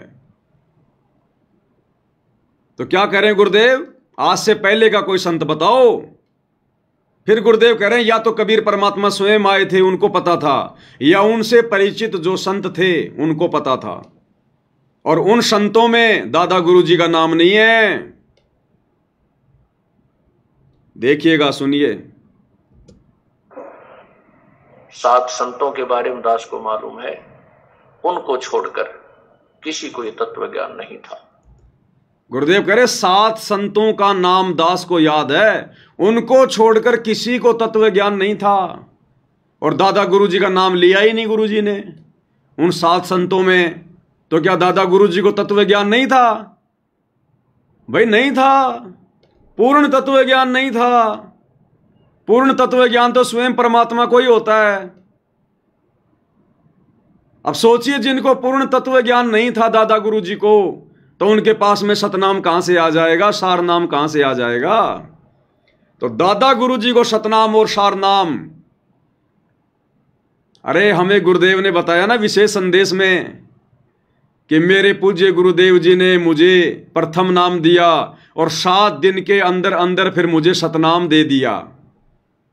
तो दास पहले भी आपको ये बातें बोल चुका है कि वो प्रथम नाम और 1 सप्ताह के अंदर सार नाम दादा गुरु जी ने संत रामपाल जी को नहीं दिया, संत रामपाल जी ने दादा गुरु जी को दिया था। पहले प्रथम नाम और उसके 1 सप्ताह के अंदर उनको सतनाम दे दिया था, क्योंकि वो उनकी अच्छी आत्मा थी, प्यारी आत्मा थी। इस मार्ग में उन्होंने भूमिका निभाई थी एक संत की। तो सतगुरु रामपाल जी ने 1 सप्ताह के अंदर अंदर प्रथम नाम और सतनाम ये दादा गुरु जी को दिया था, ना कि दादा गुरु जी ने सतगुरु रामपाल जी को दिया था। ये कबीर मार्ग भाई और बहनों उल्टा चलता है, उल्टा। कबीर का ज्ञान अटपटा और झटपट समझ में ना आए, और जिसको झटपट समझ में आ जाए उसकी सारी खटपट निकल जाए। ये इतना जल्दी समझ में नहीं आता। तो वो सतनाम और प्रथम नाम संत रामपाल जी ने अपने गुरु जी को, मुंह बोले गुरु जी को, 1 सप्ताह के अंदर अंदर दिया था। अब उन 7 संतों का नाम बताया जा रहा है जो परमात्मा से परिचित थे, जिनको तत्व ज्ञान था। उसमें दादा गुरु जी का नाम नहीं है। तो मालूम है उनको छोड़कर किसी को ये तत्व ज्ञान नहीं था। वो कौन कौन है? आदरणीय धर्मदास साहिब जी, आदरणीय गरीबदास साहिब जी, आदरणीय दादू साहिब जी, आदरणीय मरुख साहिब जी, आदरणीय गीसा साहिब जी, आदरणीय नानक साहिब जी और आदरणीय गरीबदास साहिब जी। ये 7 संत, इससे इनकी वाणी में प्रमाण है। अन्य किसी भी संत की अपने अनुभव की बुक में कोई तत्व ज्ञान नहीं है। बताओ, दादा गुरु जी तो फेल हो गए। दादा गुरु जी को तो तत्व ज्ञान था ही नहीं, गुरु जी ने रिजेक्ट कर दिया। उनको तो कबीर जी भी नहीं मिले, जैसे कि दाढ़ी मूछ वाले कबीर जी गरीबदास जी को मिले, धर्मदास जी को मिले, मलुक दास जी को मिले, दादू दास जी को मिले, गीसा दास जी को मिले, नानक जी को मिले। और हमारे दादा गुरु जी को तो कबीर जी भी नहीं मिले, दाढ़ी मूछ वाले। भाई मिलना चाहिए था ना, इतनी अच्छी आत्मा थी, 12वें पंथ का गुरु था, भगवान ने एक बार तो दर्शन देना चाहिए था ना। लेकिन अपने एक सत्संग में गुरु जी कह रहे हैं एक शब्द में कि कबीर जी आदरणीय रामदेवानंद जी को भी मिले, और वैसे कोई प्रमाण है ही नहीं कहीं। अब कैसे मिले कबीर जी, कब मिले कबीर जी दादा गुरु जी को? अब वो शब्द लेंगे भाई और बहनों हम परमात्मा का, अब उस शब्द के माध्यम से क्लियर होगा कि कबीर जी कब और कैसे आदरणीय रामदेवानंद जी को मिले। क्योंकि गुरु जी ने शब्द में लिखा है तो झूठ नहीं हो सकता, और वैसे गुरु जी ने कभी बताया नहीं, कोई प्रमाण नहीं कि कबीर जी आदरणीय रामदेवानंद जी को मिले। तो एक शब्द के माध्यम से देखना भाई और बहनों कितना क्लियर होगा आज गुरुदेव भगवान के आशीर्वाद से। और सतलोक और कौन सा शब्द है?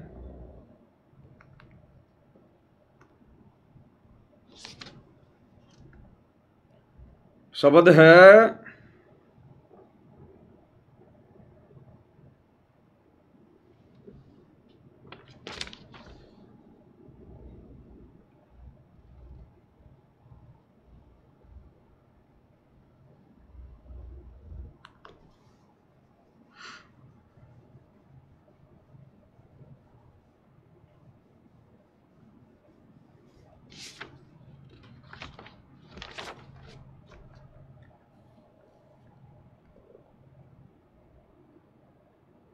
तुम कर दो पल में पार हो जा रजा थारी। तुम कर दो पल में पार, शब्द नंबर 12 और पेज नंबर 37, सतगुरु महिमा शब्द संग्रह। शब्द नंबर 12, पेज नंबर 37। देखना भाई और बहनों, कितना गजब का प्रमाण है इस शब्द में, लास्ट में कितना गजब का प्रमाण। इस शब्द को हमने शुरू से समझना पड़ेगा, एक एक चौपाई को समझना पड़ेगा, फिर देखना कितना जबरदस्त गुरुदेव भगवान के आशीर्वाद से इसका सार निकलेगा। और हमें दृढ़ विश्वास होगा कि सतगुरु रामपाल जी कौन हैं, गुरुदेव भगवान कौन हैं। दृढ़ विश्वास होगा, दृढ़ विश्वास। बंदी छोड़ सतगुरु रामपाल जी परमेश्वर जी की जय हो।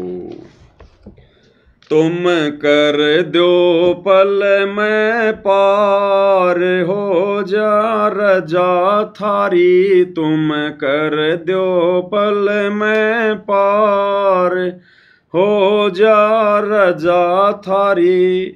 हो रजा थारी महाराज, हो जा मेरे थारी महाराज। हो जा रजा थारी। तुम कर दो पल में पार, हो जा रजा थारी। तुम कर दो पल में पार, हो जा रजा थारी। किसकी रजा? कबीर परमेश्वर की रजा। कौन पार कर दे एक पल में? कबीर परमात्मा। अब कैसे रजा हुई परमात्मा की? अब प्रत्येक चौपाई में भाई और बहनों किसने वो कार्य किया, किसने वो रजा करी? कबीर भगवान ने। भले आप दाढ़ी मूछ वाले को ही कबीर जी मान के चलो, प्रत्येक चौपाई में जो गुरुदेव भगवान ने लिखी है, बोला है, ये सतगुरु रामपाल जी का बनाया गया शब्द है, ये गरीबदास जी का नहीं है, ये कबीर जी का नहीं है। और इसके लास्ट वाली चौपाई में निर्णय होगा कि सतगुरु रामपाल जी कौन है। काल कष्ट से जीव दुखी, सुन मन तुमरे तृष आया के नाम। सत्य लोक को छोड़ के सतगुरु काल लोक में आया के ना। भाई काल कष्ट से जीव दुखी, सुन मन तुमरे तृष आया के ना। सत्य लोक को छोड़ के सतगुरु काल लोक में आया के ना। तपत शिला पे जीव जड़े थे, उनको देख दुख पाया के ना। वहाँ खूब हुई तकरार, निरंजन गैल थारी। वहाँ खूब हुई तकरार, निरंजन गैल थारी। तुम कर दो पल में पार, हो जा रजा थारी। तुम कर दो पल में पार, हो जा रजा थारी। पहली चौपाई, काल कष्ट से जीव दुखी, सुन मन तुमरे तृष आया के ना। कि इस काल के लोक में जीवों को दुखी देखकर परमात्मा आपको पीड़ा हुई या नहीं हुई? तो काल लोक में हम जीव आत्माओं को दुखी देखकर किसको पीड़ा हुई? कबीर जी को पीड़ा हुई। और सत्य लोक को छोड़ के सतगुरु काल लोक में आया कि ना।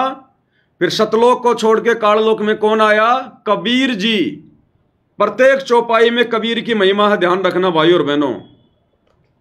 तपतशिला पर जीव जड़े थे, उनको देख दुख पाया कि ना। तपतशिला पर अपनी आत्माओं को काल के द्वारा भूनकर खाता हुआ देखकर, और फिर कौन आया, कौन दुखी हुआ? कबीर जी। और वहां खूब हुई तकरार, निरंजन गैल तेरी। और निरंजन यानी काल के साथ में तकरार किसकी हुई? कबीर जी की।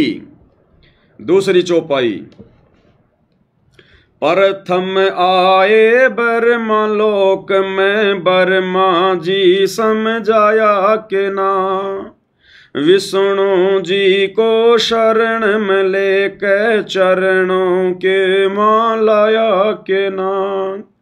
प्रथम आए ब्रह्मलोक में ब्रह्मा जी समझाए के ना, विष्णु जी को शरण में लेकर चरणों के मालाए के ना, शिव शंकर को शिष्य बना के सोहम नाम सुनाया के ना,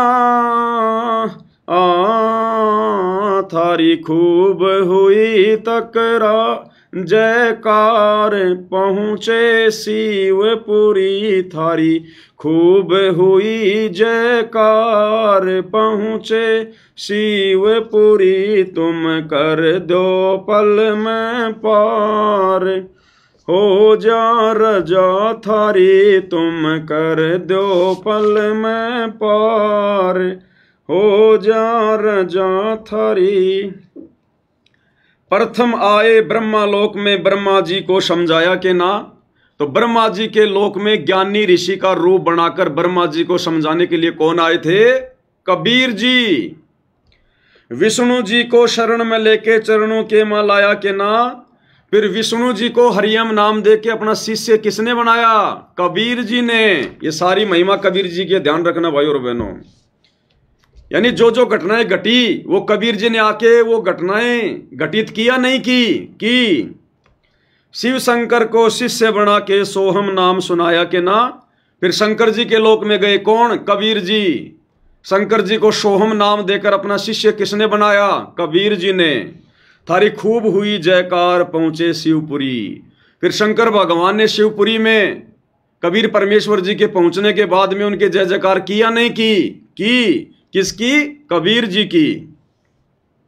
अगली चौपाई, लहर तारा में कमल के फूल पे बालक बन दिखलाया के नाम, नीरो नीमा गए नहान को वहां जुलाह को पाया के ना, लहर तारा में कमल के फूल पे बालक बन दिखलाए के ना, नीरो नीमा गए नहान को वहां जुलाहे को पाए के नाम, काजी आए नाम धरण ने नाम कबीर धरवाया के ना, तुम पूर्ण ब्रह्म करतार बन गे कबीर हरि, तुम पूर्ण ब्रह्म करतार बन गे कबीर हरि, तुम कर दो पल में पार हो जा रजा थारी, तुम कर दो पल में पार हो जा रजा थारी। लहर तारा में कमल के फूल पे बालक बन दिखलाया के ना, तो लहर तारा तालाब में 650 साल पहले कमल के फूल पर शिशु रूप में बालक बनकर किसने दिखाया? कबीर जी ने। और नीरू नीमा गए नहान को वहां जुलाए को पाया के ना, और नीरू नीमा को शिशु रूप में कौन प्राप्त हुए? कबीर जी। काजी आए नाम धरण ने नाम कबीर धरवाया के ना, काजी किसका नाम रखने आए थे? किसका नामकरण करने आए थे? कबीर जी का। तुम पूर्ण ब्रह्म करतार बन गए कबीर हरि। कौन? स्वयं कबीर जी। अगली चौपाई क्या कहती है? मथुरापुरी में धर्मदास को आके आप चिताए के नाम, कर्म कांड में उलझा प्राणी सतमार्ग दिखलाए के ना, भाई मथुरापुरी में धर्मदास को आके आप चिताए के ना, कर्म कांड में उलझा प्राणी सतमार्ग दिखलाए के नाम, ब्रह्मांड 21 ये काल राज, ये राज काल का न्यो सुन के धड़का खाए के ना,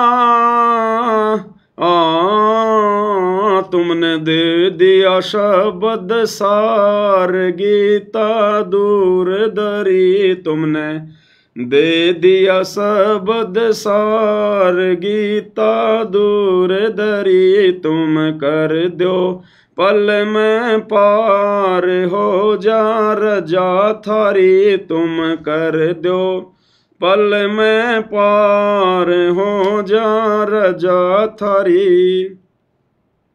मथुरापुरी में धर्मदास को आके आप चिताए के ना, तो मथुरापुरी में जिंदा बाबा का रूप बनाकर धर्मदास जी को किसने चेताया? कबीर जी ने। कर्म कांड में उलझा प्राणी सतमार्ग दिखलाए के ना, उस कर्म कांड में उलझे हुए धर्मदास जी को सतमार्ग सत ज्ञान देकर किसने बताया, किसने सुलझाया? कबीर जी ने। ध्यान रखना, सारी महिमा कबीर जी की है। और ब्रह्मांड 21 ये कालराज का न्यू सुनकर धड़का खाया के ना, जब धर्मदास को इस बात का पता चला कि ये तो 21 ब्रह्मांड काल का राज है, तो ये बात सुनकर धर्मदास का दिल धक से हुआ कि नहीं हुआ? किसकी बातें सुनकर? कबीर जी की। और तुमने दे दिया शब्द सार गीता दूर धरी, और बिना गीता को हाथ लगाए धर्मदास जी को गीता जी का सार किसने बताया? कबीर जी ने। अगली वाणी, रामानंद योग में उलझे शिष होकर सुलझाया क्यों ना, सुपच सुदर्शन को शरण में लेकर अपने वचन निभाए के ना। रामानंद योग में उलझे शिष होकर सुलझाया के ना, सुपच सुदर्शन को शरण में लेकर अपने वचन निभाए के ना। सुपच के मात पिता नीरू नीमा वो बेटा बन मुक्ताया के ना। जीवा दत्ता की सूखी डार कर दी हरी भरी, जीवा दत्ता की सूखी डार कर दी हरी भरी, तुम कर दो पल में पार हो जा, तुम कर दो पल में पार हो जा रजा थारी। क्या कह रहे परमात्मा? रामानंद योग में उलझे शिष होकर सुलझाया के ना। मात्र 5 वर्ष की लीला में आयु में पंडित रामानंद जी को और उनका शिष्य बनकर, मुंह बोला शिष्य बनकर, और पंडित रामानंद जी को किसने समझाया? कबीर जी ने। सुपच सुदर्शन को शरण में लेकर अपने वचन निभाए के ना। सुपच सुदर्शन को शरण में लेकर अपने वचन निभाए के ना। किसने? कबीर जी ने। सुपच सुदर्शन के माता पिता को अपने शरण में लेके और सुपच के साथ द्वापर में किया गया वचन किसने निभाया? कबीर जी ने। सुपच के माता पिता नीरू नीमा वो बेटा बन मुक्ताया के ना। सुपच सुदर्शन के माता पिता ही इस कलयुग में, कलयुग के प्रथम चरण में नीरू नीमा के रूप में आए थे। तो वो अपना वचन जो सुपच को दिया था द्वापर में कि तेरे माता पिता को मैं जरूर पार करूंगा, अपनी शरण में लूंगा, वो वचन किसने निभाया? कबीर जी ने। और जीवा दत्ता की सूखी डार कर दी हरी भरी। अब जीवा दत्ता की गुजरात के भरूच में सूखी डार चरना अमृत डालते ही किसने हरी भरी करी? कबीर जी ने। सारी महिमा कबीर जी की है, ध्यान रखना। बलक बुखार में संत कैद किए आके आप छुड़ाए के ना। महल पे ऊंट और महल सरा कही सुन के चाकर खाए के ना। बलक बुखार में संत कैद किए आके आप छुड़ाए के ना। महल पे ऊंट और महल सरा कही सुन के चाकर खाए के ना। बांधी होकर सेज बिछाई तन 3 कोरड़े खाए के ना। तुम नर से बन गे नार ओड्या चीर जरी। तुम नर से बन गे नार ओड्या चीर जड़ी। तुम कर दो पल में पार हो जा रजा थारी, तुम कर दो पल में पार, हो जा रजा थारी। क्या कह रहे हैं? बलक बुखारे में संत कैद किए, आके आप छुड़ाए के ना। बलक बुखारे के बादशाह इब्राहिम सुल्तान ने 300 संतों को जेल में कैद किया हुआ था। वहां जाकर किसने छुड़ाया? कबीर जी ने। महल पे ऊंट और महल सराक ही सुन के चक्कर खाए के ना। जब कबीर परमात्मा एक ऊंटवान बनकर, रबारी बनकर बलक बुखारे बादशाह के महल की छत पर जाकर लठ बजाने लगे, संतरी उसे पकड़कर नीचे लेकर आए और पूछा, भाई तू कौन है? बोला, महाराज मैं रबारी हूं, ऊंट वाला हूं, मेरा ऊंट खो गया, मैंने सोचा कहीं आपकी छत पे ना गया हो। उसके बाद परमात्मा वहां से अंतर्ध्यान हो गए, बलक बुखारे को चक्कर आ गए, बेहोश हो गया। ये लीला किसने की? कबीर जी ने। बांदी होकर सेज बिछाई, तन 3 कोरड़े खाए के ना। अपनी प्यारी आत्मा इब्राहिम सुल्तान के लिए उस 9 लखे बाग में बांदी का रूप बनाकर उसकी सेज किसने बिछाई? कबीर जी ने। फिर उस सेज पर कौन लौटे? कबीर जी। 3 कोरड़े इब्राहिम सुल्तान ने बांदी रूप में किसको मारे? कबीर जी को। तुम नर से बन गए नार, ओड्या चीर जड़ी। तुम नर से बन गए नार। नर यानी इंसान से, और नार यानी औरत, यानी परमात्मा ने बांदी का रूप बनाया था। ओड्या चीर जड़ी यानी औरतों वाले वो कपड़े पहने, और इब्राहिम सुल्तान की सेज पर लेट गए बांदी बनकर, नार बनकर, औरत बनकर। कौन? कबीर जी। अगली वाणी। गरीब दास गए गऊ चरावण, वहां दूध के प्याले पिए के ना। छोड़ाणी मैं ग्रंथ की रचना, करवा के न्यारे भेद दिए के ना। गरीब दास गए गऊ चरावण, वहां दूध के प्याले पिए के ना।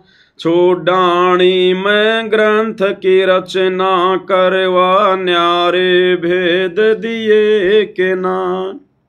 श्री राम देवानंद संत तुम्हारे। ये है वो वाणी भाई और बहनों, ध्यान दे लेना अगर अपने गुरु जी को कबीर जी के रूप में जानना है, पहचानना है तो।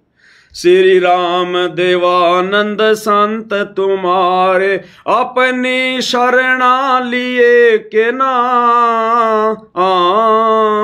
दिया राम पाल उद्धार, दे के शब्द जड़ी दिया।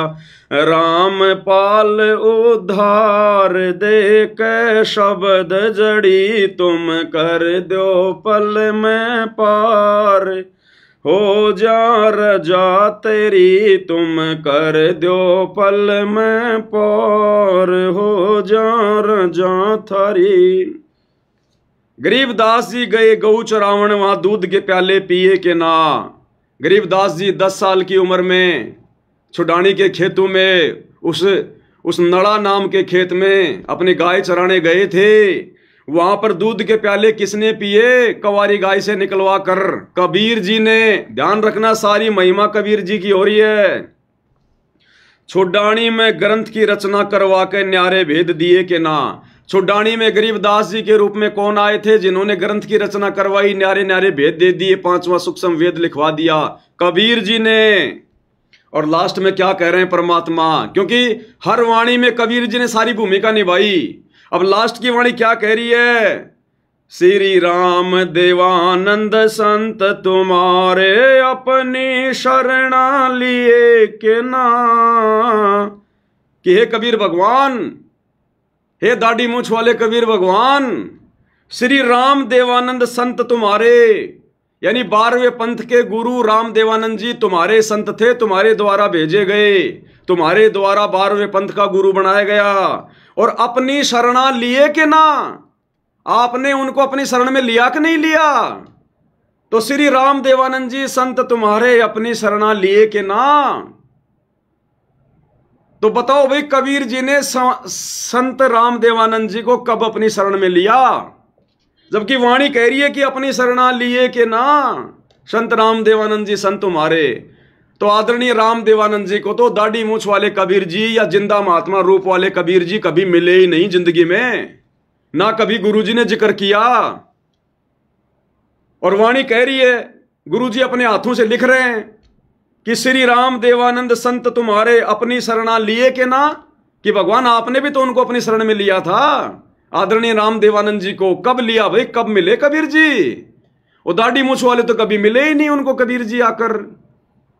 तो 17 फरवरी 1988 को रियल कबीर सतगुरु रामपाल जी ने अपनी वाणी के अनुसार कि 12वें पंथ में हम ही चलावें, सम पंथों को मिलाकर एक पंथ चलावें, 12वें पंथ में प्रवेश किया और 12वें पंथ के अंतिम गुरु श्री राम देवानंद जी को अपना मुंह बोला गुरु बनाकर अपनी शरण में लिया, जैसे 650 साल पहले पंडित रामानंद जी को अपनी शरण में लिया। और प्रथम नाम और शतनाम एक सप्ताह के अंदर अंदर दिया, अन्यथा ये तो शब्द फेल हो जाएगा, ये तो वाणी फेल हो जाएगी। क्योंकि ऊपर की हर चौपाई में तो हम सबको पता है, गुरुजी ने बार बार जिक्र किया है, हमारे को ये कथाएं सुनाई है कि हाँ वो कबीर जी आकर मिले, कबीर जी ने सारे काम किए। अब लास्ट की चौपाई में बताओ फिर कबीर जी कब आए, दाढ़ी मूछ वाले, कि श्री राम देवानंद संत तुम्हारे अपनी शरणा लिए के ना। बताओ कब लिया शरण में दाढ़ी मूछ वाले ने श्री राम देवानंद जी को? वो तो मिले भी नहीं, अब शरण में लिया है ये भी झूठ नहीं हो सकता। तो 17 फरवरी 1988 को रियल कबीर सतगुरु रामपाल जी ने 12वें पंथ में प्रवेश करके आदरणीय राम देवानंद जी को अपना मुंह बोला गुरु बनाकर लीला करते हुए उनको अपनी शरण में लिया। उनको प्रथम नाम और शतनाम दोनों एक सप्ताह के अंदर अंदर दिए। और फिर क्या किया? दिया राम पाल उद्धार देख शब्द जड़ी दिया, राम पाल उद्धार देख शब्द जड़ी। सतगुरु रामपाल जी ने उनका उद्धार किया देखकर शब्द जड़ी। वो सार नाम दिया फिर सतगुरु रामपाल जी ने, दिया रामपाल उद्धार, यानी रामपाल जी ने उद्धार कर दिया किनका? अपने मुंह बोले गुरु का, देखकर शब्द जड़ी। भाई और बहनों, ये कबीर मालिक का मार्ग उल्टा चलता है, उल्टा। जैसा हम इनको पढ़ेंगे वैसा नहीं होता।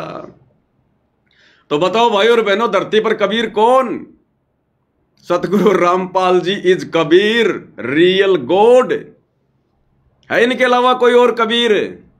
इसलिए हम सत्सेवक भाई बहन अपने गुरु के अलावा किसी और को कबीर ना मानते, ना किसी और में कबीर देखते।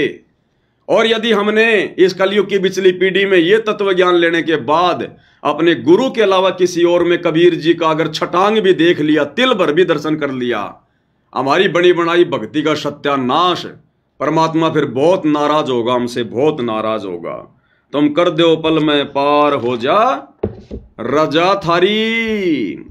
और उस विशेष संदेश में तो गुरुदेव ने भाई और बहनों कितना क्लियर कर दिया, मूर्ख से मूर्ख व्यक्ति भी समझ जाएगा, मूर्ख से मूर्ख व्यक्ति भी, कि सतगुरु रामपाल जी कौन हैं, वर्तमान में क्या लीला खेल रहे हैं, वर्तमान में क्या कर रहे हैं।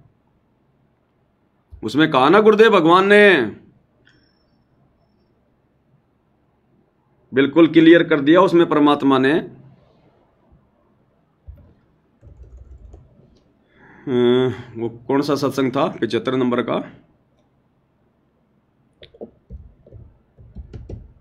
प्रकट है, गुरुदेव ने क्लियर किया उसमें विशेष संदेश में।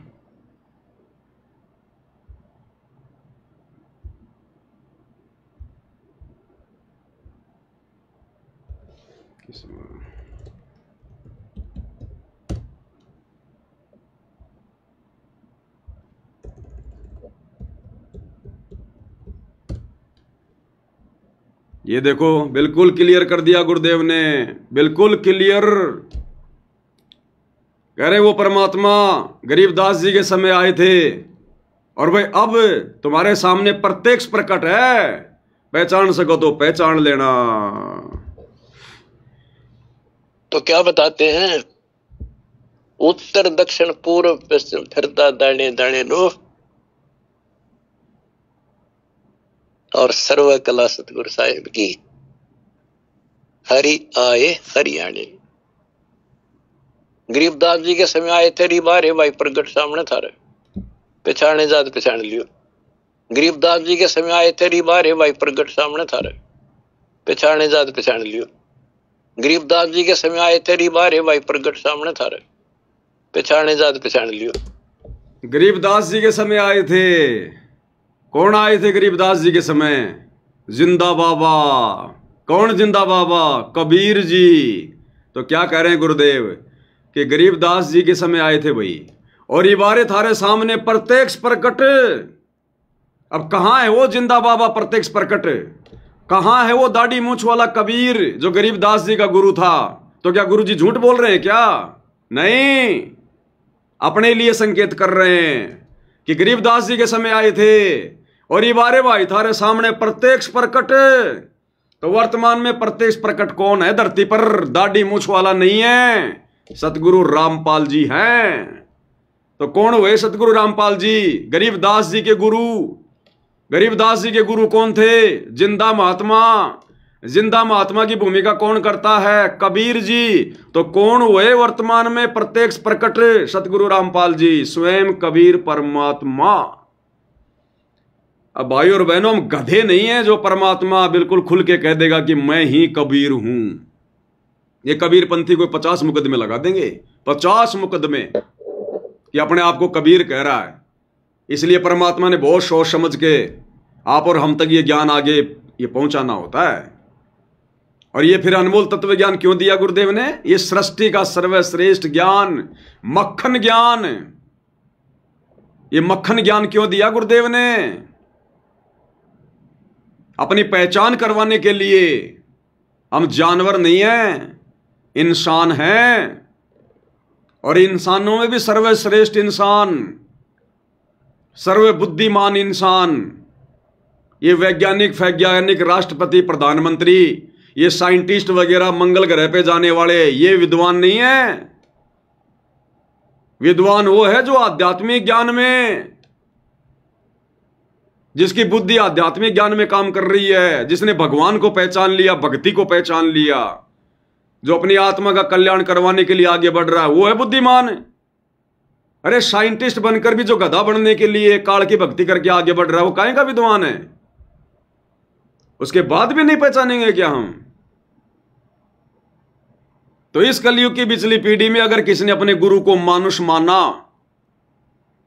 और मानुष मानने की सबसे बड़ी पहचान है गुरु के रहते सहते वर्तमान में उस दाढ़ी मूंछ वाली कबीर की मुर्दा फोटो को परमात्मा मान के पूजना, अपने घर पर दरबार में रखना, उसके आगे दंडवत करना, जोत जलाना, या घर की दीवारों पे टांग कर रखना, अपने गाड़ी घोड़ों में लगा के रखना, अपने लॉकेट में डाल के रखना, या जून में उसका कबीर प्रगट दिवस मनाना, या जरा भी उसमें आस्था रखना, जरा भी तिल भर भी अगर आस्था रही, तो वो व्यक्ति सतगुरु रामपाल जी से उपदेश लेने के बाद भी, सार नाम सार शब्द लेने के बाद भी, वो है बिल्कुल मंद बुद्धि आदमी, मूर्ख आदमी।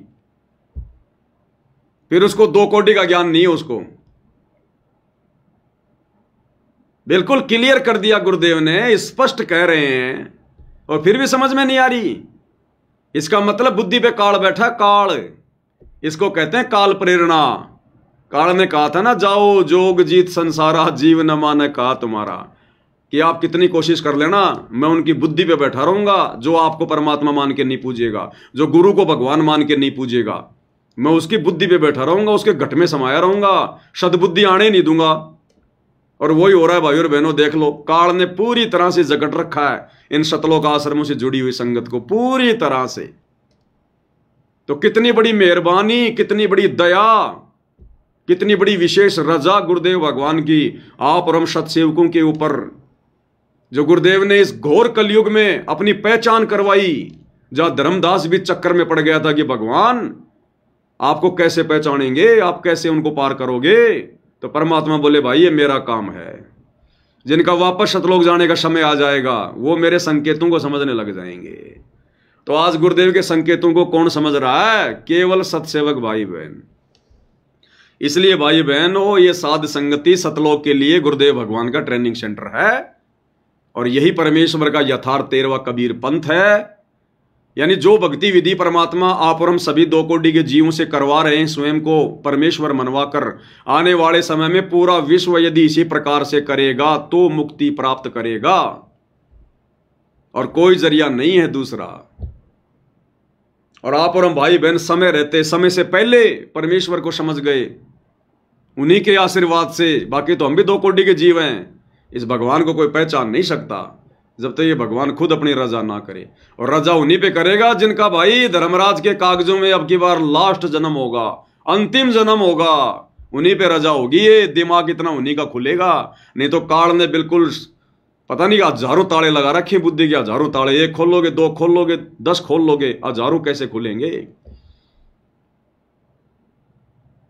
तो भाइयों और बहनों, बहुत बड़ी रजा, बहुत बड़ी मेहर है, और ये मेहर इसी प्रकार से हम बना के रखें गुरुदेव भगवान की अपने शीश पर, तब बात बनेगी। तो भाइयों और बहनों, आज की सतगुरु महिमा में केवल इतना ही। धीरे धीरे आगे बढ़ेंगे हम। तो गुरुदेव भगवान हम सबके ऊपर दया बना के रखें, मेहर बना के रखें, अपना आशीर्वाद बना के रखें। आज के वीडियो में केवल इतना ही।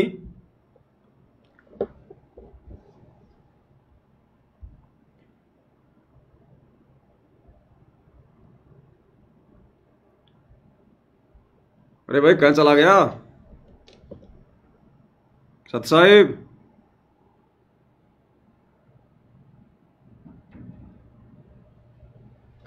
कहाँ रहते हो? पीछे चलता है। ठीक है भाई और बहनों, बंदी छोड़। सतगुरु रामपाल जी परमेश्वर जी की जय हो।